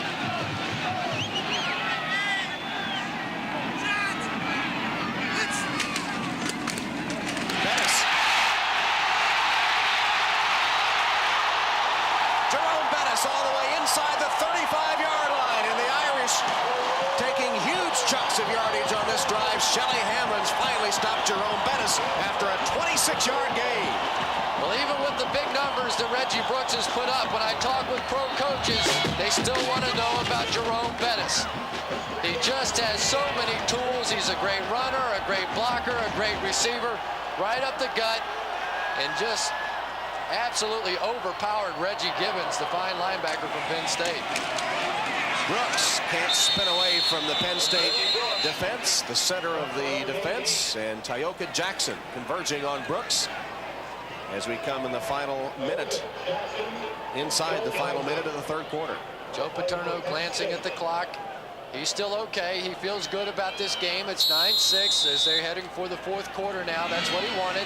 He wanted a close ball game to have a chance to win it in the fourth quarter. He has that now, but his defense has to make a stand. Trips to the right. Bettis. Good defense by Penn State. Bettis only got a yard as they came with a spread formation, gave it to Bettis, and Penn State was not fooled. Phil Yeboah Cody gets credit for the Penn State tackle, and that was the final play of the third quarter. So that's the end of the third quarter here at Notre Dame Stadium. Notre Dame leading Penn State 9-6, and we'll be back after these messages from your local station. Ready to start the fourth quarter in a matchup between two ranked teams, two legendary coaches. Joe Paterno of Penn State. Already made some gutsy calls. Both these coaches today. Lou Holtz going for it on 4th and 1, throwing the pass. Joe Paterno on the other side going for it on 4th and 12. Look up, Ray! Meyer looks to the end zone for Dawson. Can't get it. Dawson might have hurt himself as he banged against the bleachers there in the corner of the end zone, but he's all right. I thought that was a good decision by Rick Meyer. Lake Dawson trying to run a post corner. Derek Bonna just did not bite on it, had good position. Rick just took it and threw it out of bounds. So fourth down, Notre Dame. This is a similar situation that we saw Penn State in their last possession when Coach Paterno, as you said, the two coaching legends making some fourth down decisions.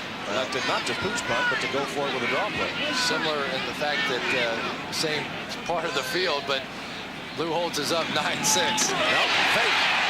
Hendrick throws. Broken up. Intended for Irv Smith. Hendrick's pass knocked down, and the Penn State defense was not fooled.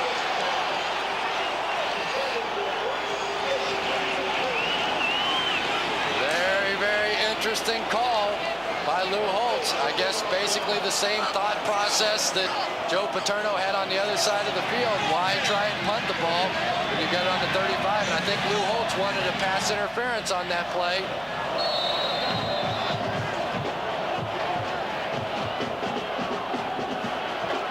Didn't see pass interference.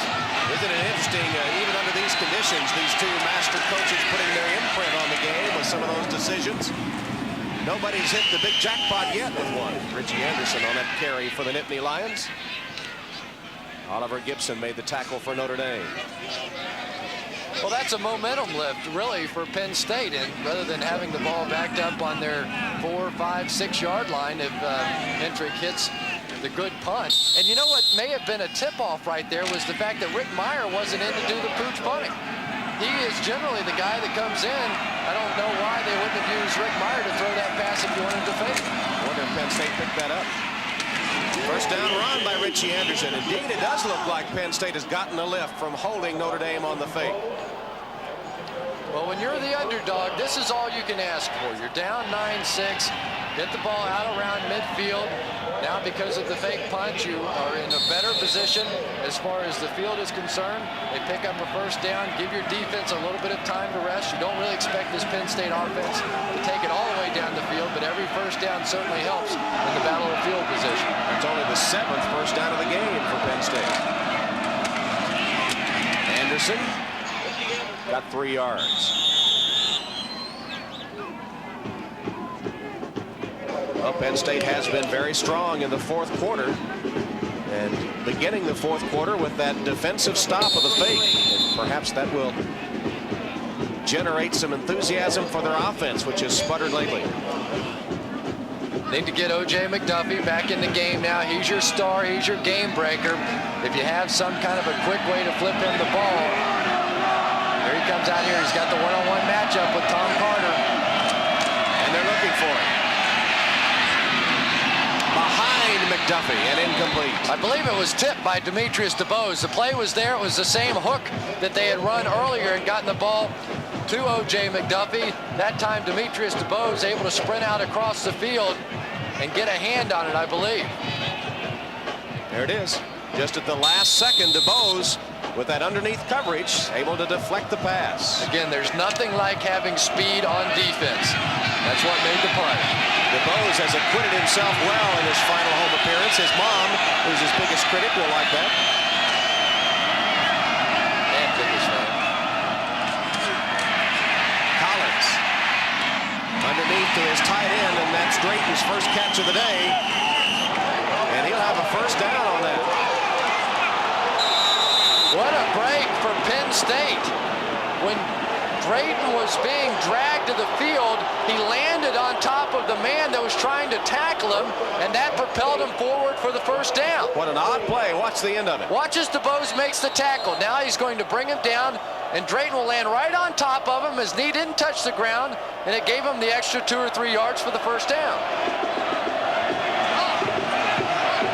Well, Drayton has been a key weapon, the second leading receiver for the Nittany Lions, and that's the first time he's come into play this afternoon. Here's McDuffie taken out of bounds. That's about a 5-yard gain.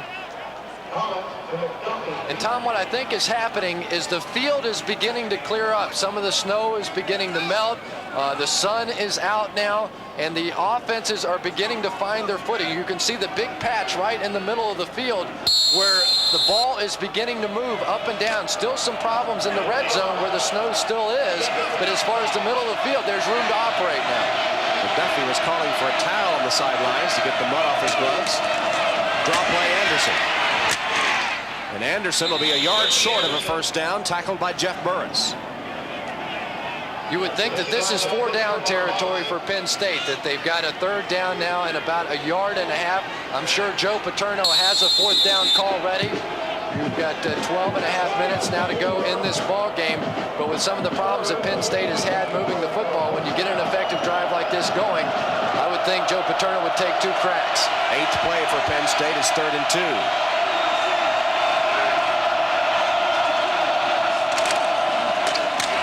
O'Neal, he has a first down inside the Notre Dame 30. Ryan O'Neal. Suddenly, the Penn State offense has the running game going. An occasional pass by Collins, and they've moved inside the Notre Dame 30. That's a nice call by Joe Paterno. They line up in that formation where Richie Anderson has been diving over the top. And rather than giving the ball to Anderson, they turn around and give it on a quick trap to Brian O'Neal. Surprised Notre Dame's defense.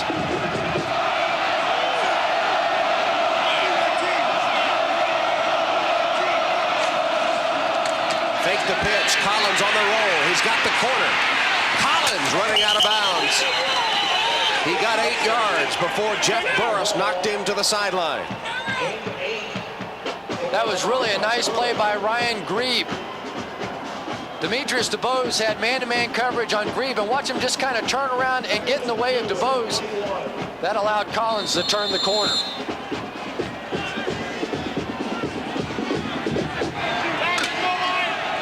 Paterno's Nittany Lions moving the football with new life here in the 4th quarter. It all started with a hold of Notre Dame on a fake 4th down punt.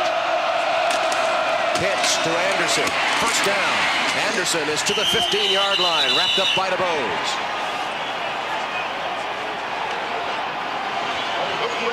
Now you've got it first down and 15.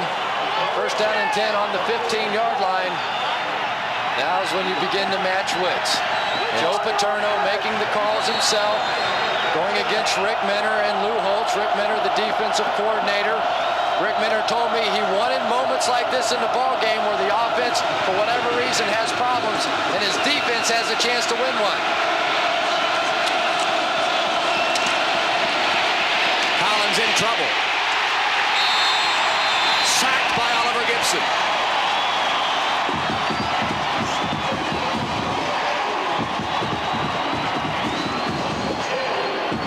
Again, the inexperience of Kerry Collins. You've got the ball at the 15-yard line. You're in perfect position to at least tie the ball game. Don't give up the sack. If it's not there initially, if the blocking is breaking down, just throw it away.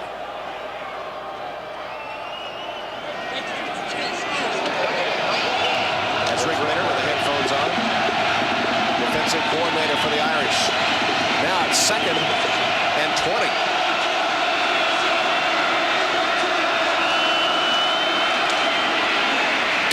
McDuffie hammered by DuBose, and the pass sails incomplete. Looks like they're playing an in-and-out type of coverage on O.J. McDuffie right now. They had deep help. Greg Lane was behind him, and Demetrius DuBose looked like he was in charge of anything coming back underneath on the field. Kerry Collins that time picking out O.J. McDuffie and not being willing to go away from him. But now they need to worry about the field goal more than the touchdown.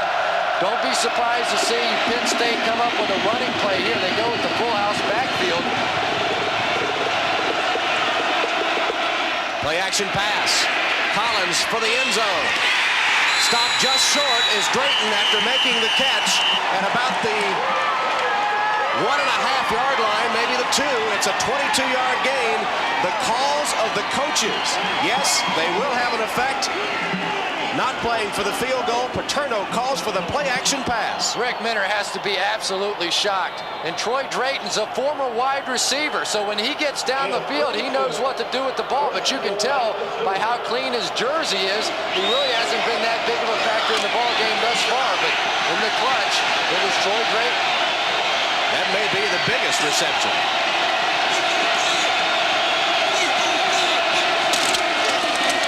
Anderson, airborne, flipped over short of the goal line to the 1. I believe you're going to see that play called until they either stop them or they score a touchdown. You'll see Richie Anderson diving over the pile 3 more times if necessary. You wouldn't go for a tying field goal on 4th down? No. No. Not with the kind of year that Penn State has had.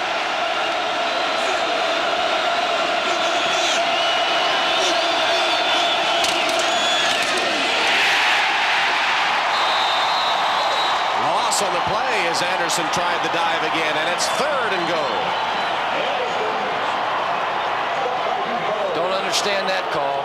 Anytime you start running sideways on this Notre Dame defense, they're just too fast. What you want to do is just try and attack them up the middle. The problem is they've lost so many yards on that play now. They're almost back to the 4-yard line on the 3.5. Now the dive over the top is no longer an option. See if they fake the dive and hand off on the trap again to Brian O'Neill.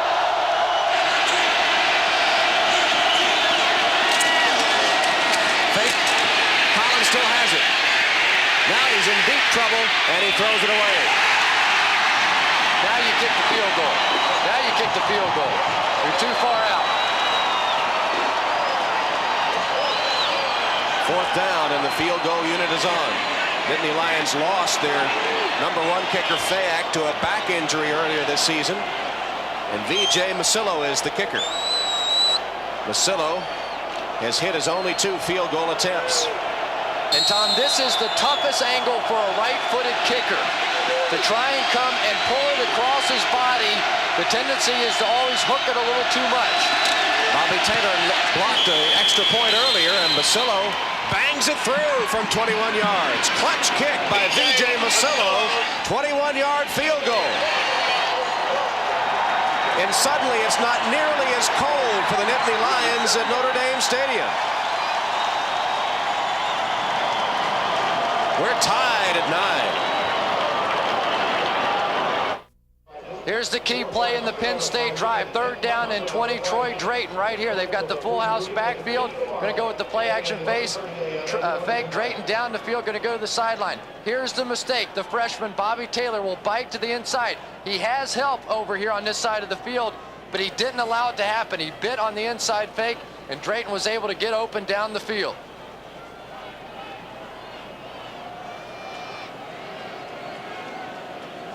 Here's a second look of the same play.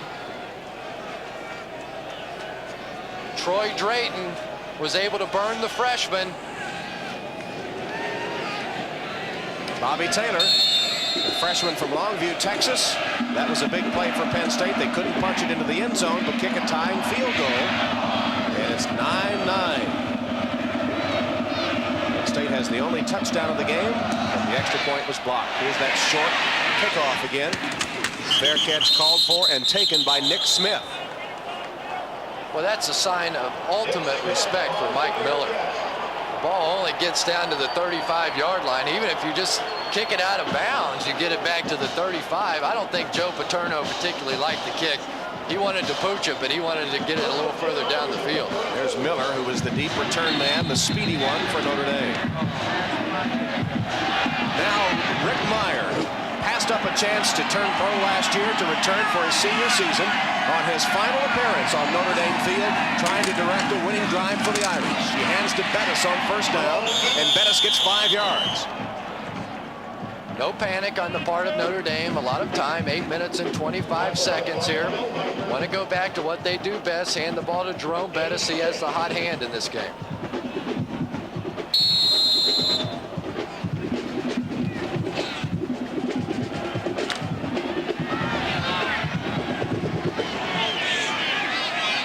Formation, Bettis the fullback, Brooks the tailback. Bettis drew a crowd, might have lost some yardage on the play. Phil Yeboah-Cody, junior linebacker from Montreal, Canada, stopped in the backfield with a big play for the defense. This would be a huge emotional lift for this Penn State defense if they could get off the field after just 3 plays, get the ball right back to their offense. They've got some momentum on the offensive side of the ball. Key third down play. 3rd and long, 3rd and 7 exactly.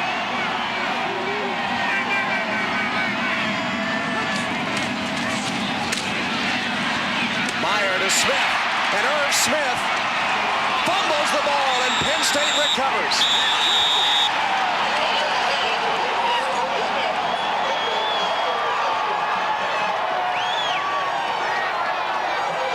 Irv Smith just tried to do too much with the ball. Tom, one of the ironic parts of the game of football is the fact that there are times when you should allow yourself to be tackled. Here is one of those situations. Irv Smith had the ball, had the first down, just go down. Those extra 2 or 3 yards in that situation don't help you. And the likelihood of fumbling when you get in a crowd like this goes way up. And did you see Reggie Gibbons rip the ball free? Gibbons ripped it free of Smith, and Gelheiser recovered. Anderson. Richie Anderson gains 4 yards to the 40-yard line of Notre Dame. Bryant Young on the tackle. And now it's Penn State that is in a position to win the game with 6:57 and counting. 7 minutes. We need about 15 yards to have a legitimate shot at a field goal. 6:50 to go in the ball game. Irv Smith, a couple of big mistakes in this one. Look back to those 5 turnovers against Stanford. The only loss of the season for the Irish here at Notre Dame Stadium. Anderson with a nice determined run, and Anderson carrying tacklers for a first down to the 31-yard line.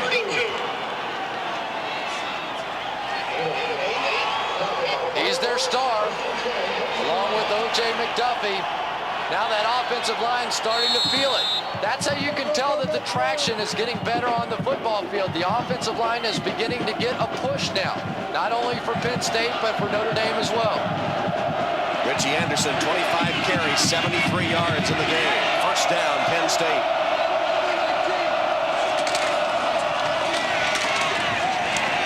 Straight ahead to O'Neal. Got a yard at best. Stopped by the center of the Notre Dame defense, led by Brian Hamilton. Those quick traps, they either hit for big gains or they get stuffed right at the line of scrimmage. That time Hamilton doing a nice job of diagnosing the play. He made his first career start just a few weeks ago against Navy and has been doing a good job since.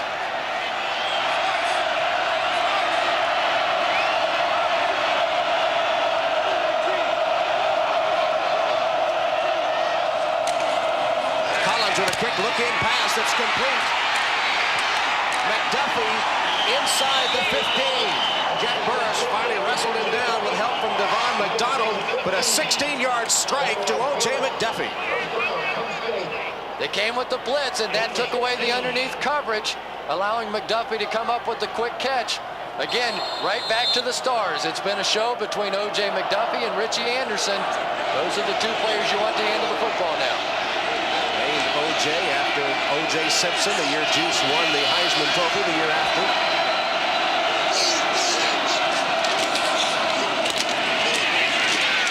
And Anderson with a couple of yards on the carry. O.J. McDuffie named by his grandmother. And she couldn't go for the Orenthal James, though. She went for Otis James, but still O.J. after the Juice. You won't see Joe Paterno put the ball in the air again. There's under 5 minutes and counting now. 2 more runs, attempt the field goal, try and come out of here with a 12-9 win.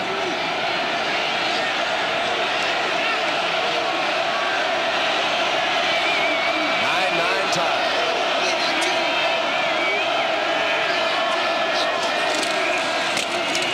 O'Neal. Touchdown.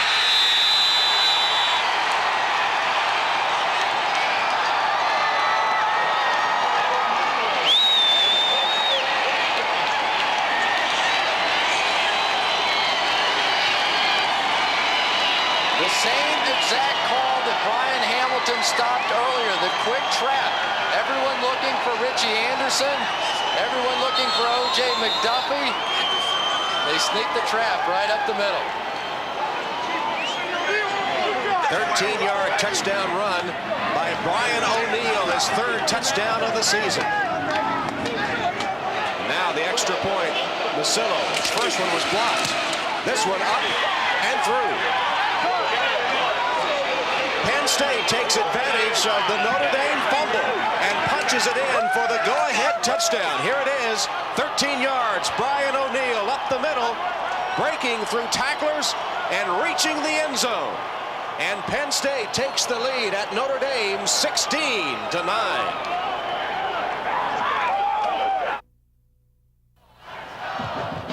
Here's the touchdown play, simply man blocking, doubling down on the nose, sealing out here on the end, and Demetrius DeBose is going to overrun the play. The quick handoff, Demetrius DeBose ran himself out of position. Now let's take a look at why he ran himself out of position. He's going to look down at his armband and check something. I don't know exactly what it is, but there you can see it. That's where they have the defensive calls, yeah. And DeBose was not ready for the snap of the ball. Remember when Rick Minter took over as defensive coordinator, he instituted a system where the defensive calls are on the wristband, similar to what a quarterback on offense would wear. So they make some signals from the sidelines, and then the players check their wristbands for the call. But why is he checking it then? I mean, it wasn't a no-huddle. It wasn't a surprise at the line type of play. He had plenty of time to look at that wristband. Look at this. They put Brooks in that spot where the ball's been going, and Brooks makes the catch and returns it across the 35 to the 36-yard line. They put Brooks in the spot where the kickoff has been coming. Well, it's 16-9. Why is it not 8 points instead of only 7? Because of a blocked extra point on Penn State's first touchdown. It was Bobby Taylor, the freshman, that got airborne to deflect the extra point attempt. And so Notre Dame, with a touchdown and a 2-point conversion, can still win the game. Don't forget the 2-point conversion is still a possibility. Pass deflected. One of the Notre Dame linemen is trying to knock it to the turf. He can't catch it, of course, and that will go incomplete as Meyer took a hit. That was a great play by Todd Norman. Watch this ball get tipped in the air. Everybody is free. Meyer gets racked on the play, but then Todd Norman's going to reach up and strip the ball out of the air and force it to the ground. That could have very easily been intercepted. Notre Dame has scored 49 touchdowns this season. They have not scored a touchdown today, only 3 field goals. It's been since 1987 since they didn't score a touchdown. Screen pass, Bettis, blockers in front. Bettis to the outside. Bettis knocked out of bounds at the 42-yard line by Lee Rubin. Looks like Jerome Bettis may be hurt on the play. There's another player out on the field that looks like he's hurt as well. Right at the end of the play, he's going to get, looks like that, I can't tell if it's the ankle, the knee, don't even want to guess. Well, this would be a tremendous blow if Jerome Bettis, who just ripped off 22 yards, would have to leave the game. And meanwhile, it is Ray Griggs, one of the wide receivers that's helped from the field as well. But that puts Mike Miller in the ball game, the fastest player they have on their team. Lake Dawson, Mike Miller going to the top of the field, both on the same side of the ball. There's Miller, number 83. He's in the slot left. Meyer collides with the man he was faking to and is sacked back to the 49-yard line. 5th sack of the day for Penn State. Rich McKenzie made that play. Rich McKenzie didn't like what happened at the end of that play either. He and Lytle got tangled up. Dean Lytle, just a play action pass, and they run into each other. One of the problems when you deal with a backup, you don't get all the timing, don't get all the work. See what Meyer's reaction here is at the end of the play. No wonder he didn't like it. 2nd and 16 now. Meyer reverses his field. Miller's open. But Meyer will run. Knocked ahead 5 yards. Let's see where they spot the football. He will be inside the 35 of Penn State. Derek Bana gave him a shot, but it propelled him ahead. What a weapon when you have a quarterback that can run. Rick Meyer able to get outside, make something happen on his own. Now 3rd and very short for Notre Dame. And Bettis is back in. There's the 6 on the back of Jerome Bettis. It's going to be 3rd down and less than a yard. Jeff Burris is also in. They'll go to that power full house T backfield. Brooks, Bettis, Burris. Bettis. That'll be close. I don't believe he got it. Brian Gelheiser on the tackle for Penn State. They'll stop the clock to measure. That's a break for Notre Dame. Lou Holtz not having to use one of his 3 remaining timeouts. And now he did use a timeout. So Lou Holtz calls timeout. It could be 4th down coming up depending on the outcome of the measurement. We'll be back.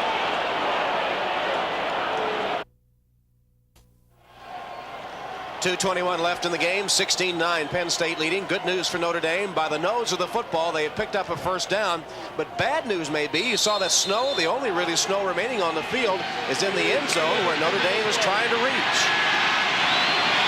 Spread formation, maybe trying to open up a little room for Jerome Bettis. Here's Brooks, who lined up as a wide receiver. They threw it for him, but he was surrounded by white jerseys. Now a penalty marker is down.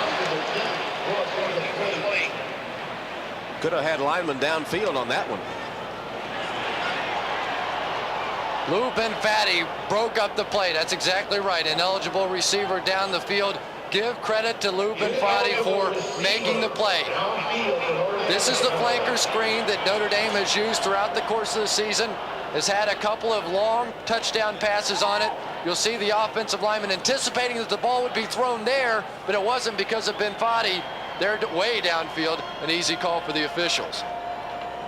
Repeat 1st down.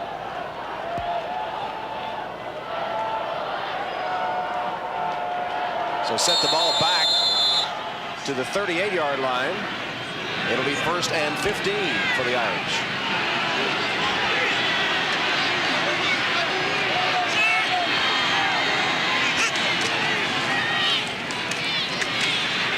Myers pass across the middle.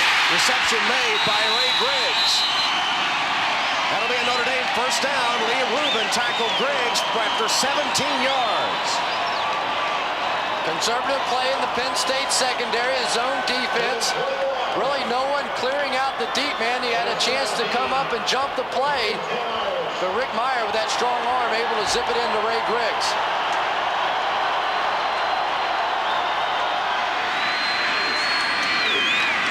Draw play, Brooks to the outside. Reggie Brooks tried to make a cut and couldn't in the snow. Still got about 5 yards to the 15. Reggie Givens with another Penn State tackle, and now inside 2 minutes. And they did charge Notre Dame with the timeout, even though they were coming on the field for the measurement. Only 2 remaining now for Notre Dame. Plenty of time to operate. Wing back set once again.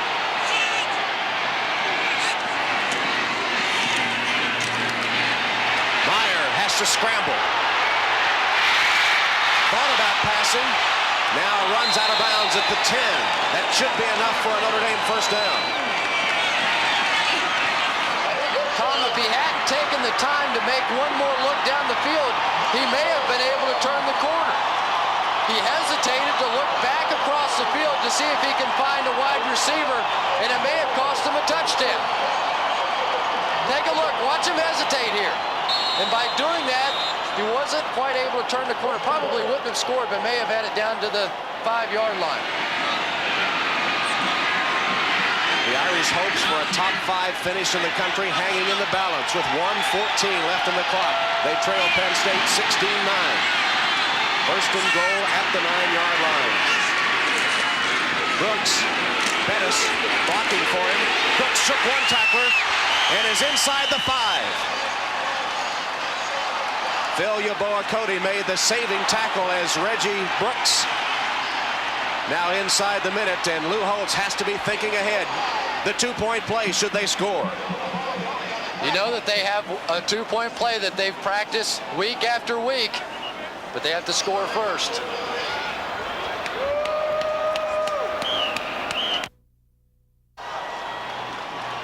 In the late afternoon chill of Notre Dame Stadium, Lou Holtz pacing the sideline, hoping for a touchdown, and then Chris, no doubt, a 2-point conversion. I don't think he would kick for the tie. And in this situation, Tom, I look for one of 2 things. Either a straight dive up the middle because of the field conditions, or sprint Rick Meyer on the corner. Second and goal from just inside the 5.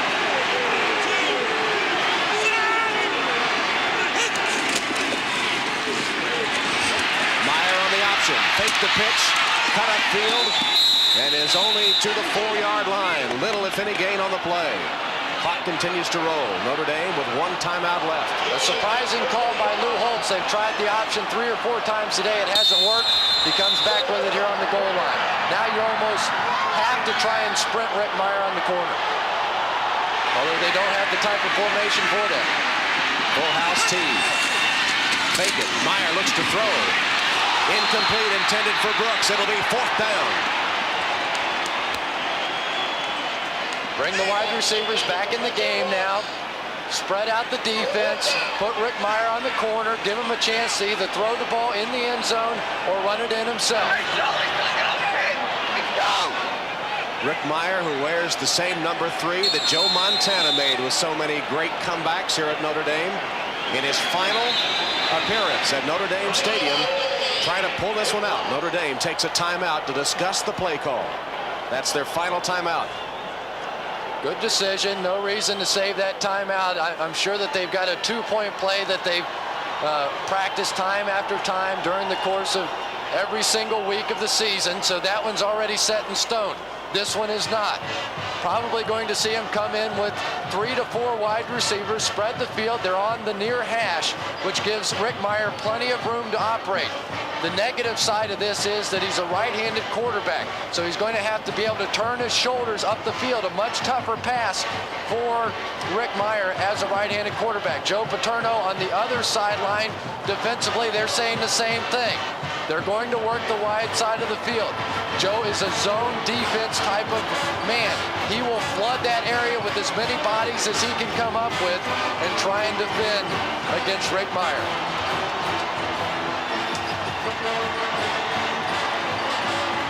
4th and goal. The ball on the Penn State 4-yard line. Nittany Lions leading 16-9, 25 seconds left.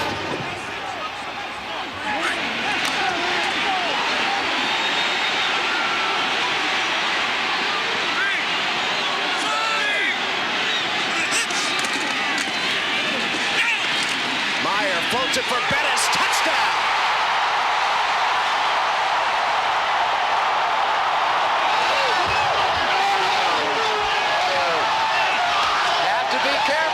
Too much celebration. Remember, the 2-point play is forthcoming. Need to get the fans off the field. Not to mention the fact that Jerome Bettis has been hurt. Looks like he's okay. He came out of the melee. Now comes the set play. Everybody on Notre Dame's offense knows what this will be. They have the right to move the ball to either hash mark that they choose.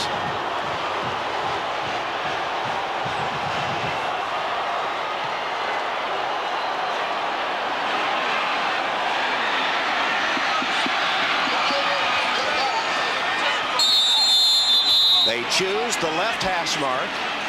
16-15, 20 seconds left. Notre Dame will go for the 2-point conversion. Tom, they've taken it back right to the middle of the field now. Trips left. Bettis right.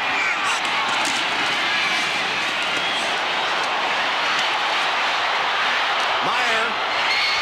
Yes!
Brooks! With the play, here he is, right here. He's going to come all the way across the field, get lost in some traffic, and Rick Meyer was able to find him. Penn State had shifted their defense to the left. When Rick Meyer looked left, now he scrambles right. Great clutch catch by Reggie Brooks. One more time, the key to the play is Rick Meyer. As he looked left, the zone defense shifted that way. As he comes back, Reggie Brooks left all alone in the right corner. And the patience of Rick Meyer. Did that number 3 remind you of anybody? Indeed. And Brooks, he didn't get his 8.3 yards a carry today, but did he contribute? What a catch. He laid his body out. He held on. Notre Dame converts 4th and goal from the 4 for the touchdown, then the 2-point conversion. Now, Tom, I don't know exactly why they're kicking off here from the 20-yard line. They got penalized for the celebration. I apologize. But Penn State has 3 timeouts remaining. 20 seconds to go in this game, and Notre Dame only has a 1-point lead. It's not over. Hendrick, squib kick, picked up on the bounce. And Penn State will start from midfield.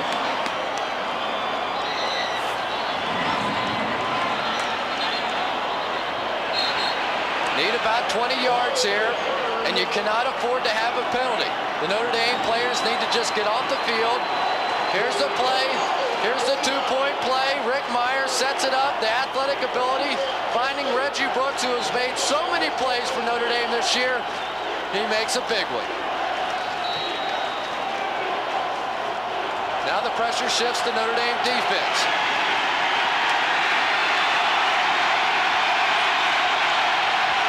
Kerry Collins.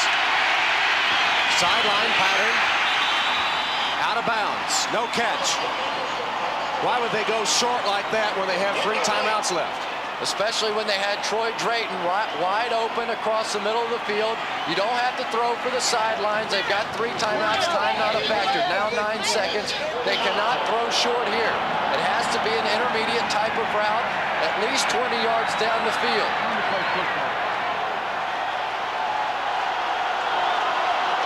McDuffie to the boundary.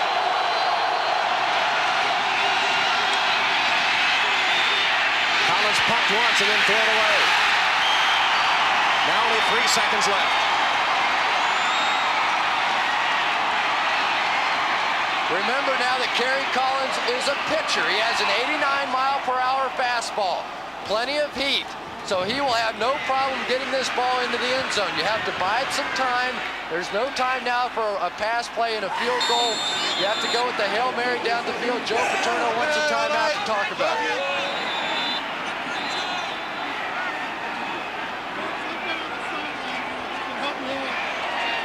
Joe Paterno told us his quarterback, Kerry Collins, was a leader, very smart, had a very strong arm, but he lacks experience and accuracy. 2 of the things you might need in this situation. And we saw the lack of experience there on first down. With 15 seconds, they had plenty of time.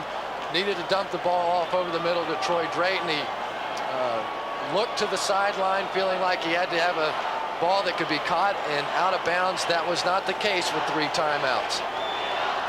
Now defensively for Notre Dame, you just back up everybody. They can't beat you without a penalty. Don't forget, though, that should there be a defensive foul, the game cannot end. So the last thing Notre Dame can afford to happen here is a pass interference play. Pass interference down the field would give Penn State a chance to kick the game-winning field goal. And take a look at the defense deployed by Notre Dame here. They have 8 people deep. There'll be more than that in just a minute.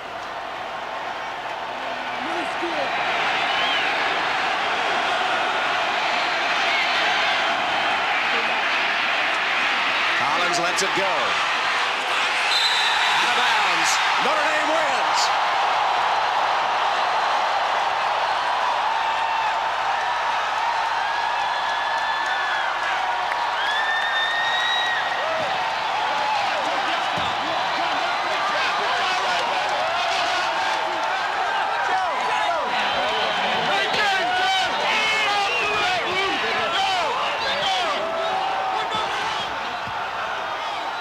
Coach, you've been involved in some great wins. Where would you put this one? I thought that our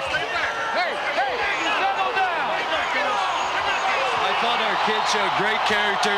They came back, they hang in. I thought that it was just a wonderful victory to be part of because it was a never say die attitude. And the guys that did it for you all year, Meyer and Brooks, came through again on that play. Boy, I want to tell you what, we used up every 4th down play and 2-point conversion we've ever thought about, but it was a great win. I'm happy for our team, and our defense really played outstanding. Congratulations, Coach, on a great Thank you. And Joe Paterno's Nittany Lions gave it their best shot. The traditional salute, the helmets raised to the students, and Notre Dame, final home game of 1992, and it came down to the seniors making their final appearance. 4th and goal from the 4, Meyer to Bettis for the touchdown. 2-point conversion, Meyer to Brooks. All seniors, all contributing, setting off this massive celebration. And I'm happy for Rick Meyer, a young man that came back to Notre Dame for all the right reasons. Wanted to finish his education, wanted to help the university that had done so much for him, try to win a national championship. They probably won't get that, but certainly a moment to remember for Rick Meyer.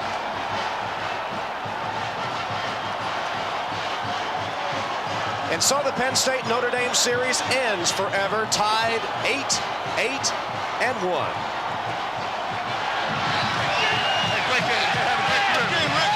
Remember Rick Meyer in the infirmary yesterday, couldn't keep his food down. And here, Rick, what a fantastic win. Is this the highlight of your season? It's got to be the highlight of my career. We beat these guys since I've been here playing, and this is everything. You know, a guy named DeBose showed up on defense, and those guys all rallied. I love it. All right, what happened on the two-point conversion. I can't hear you. What happened on the two? Well, it's supposed to be Mr. Irvin to go to the left side. I couldn't find anybody that ran. I haven't figured it out yet what happened, but it's off a good feeling. I know that yesterday were quite ill. How are you feeling coming into the game? They look fine. I haven't felt real good in the last 24 hours, but I got a good feeling the next 24 hours. All right, thanks a lot. Rick Myers, this series in record books dead even at 8-1-1. Rick Meyer, Notre Dame's all-time total offense leader, with the clutch play, the closing drive of the game to pull out the victory for the Irish. Well, you couldn't hear him, but you could tell by the smile on his face that he's feeling pretty good. Got the idea, didn't he? That's right. Indeed, they did play like a champion today.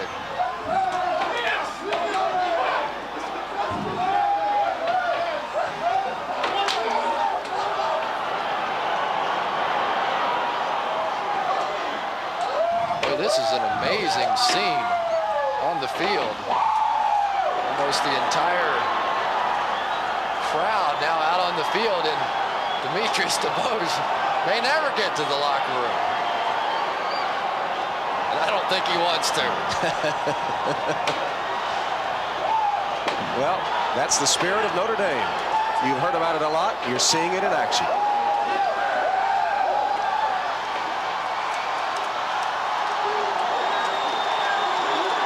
Starts playing a few tunes, they may never leave. Band's out there, but they're having a hard time getting lined up. There's so many people on the field. They crank into the fight song, this place will go bananas.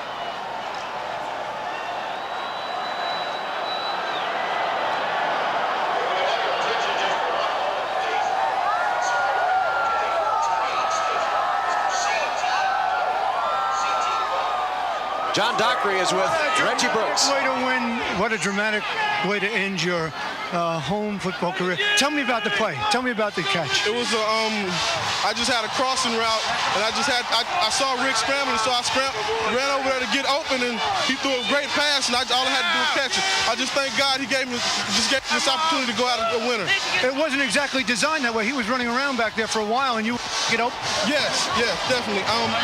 When the quarterback scrambles, you go back.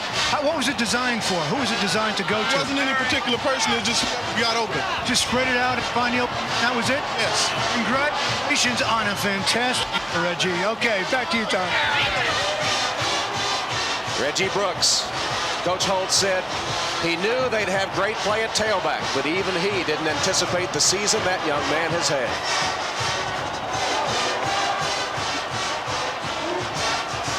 The traditional touch of the play like a champion sign in the tunnel that leads to Notre Dame Field.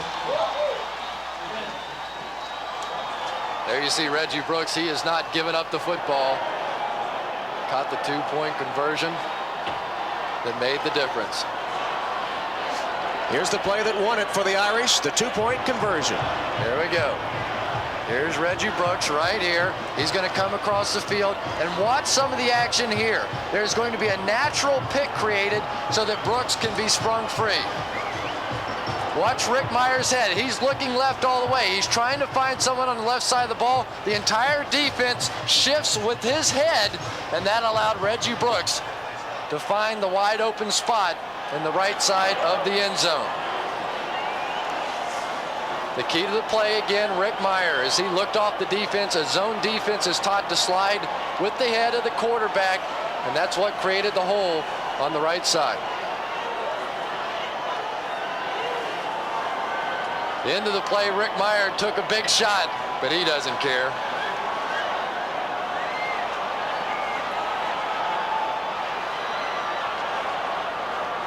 He deserves that moment.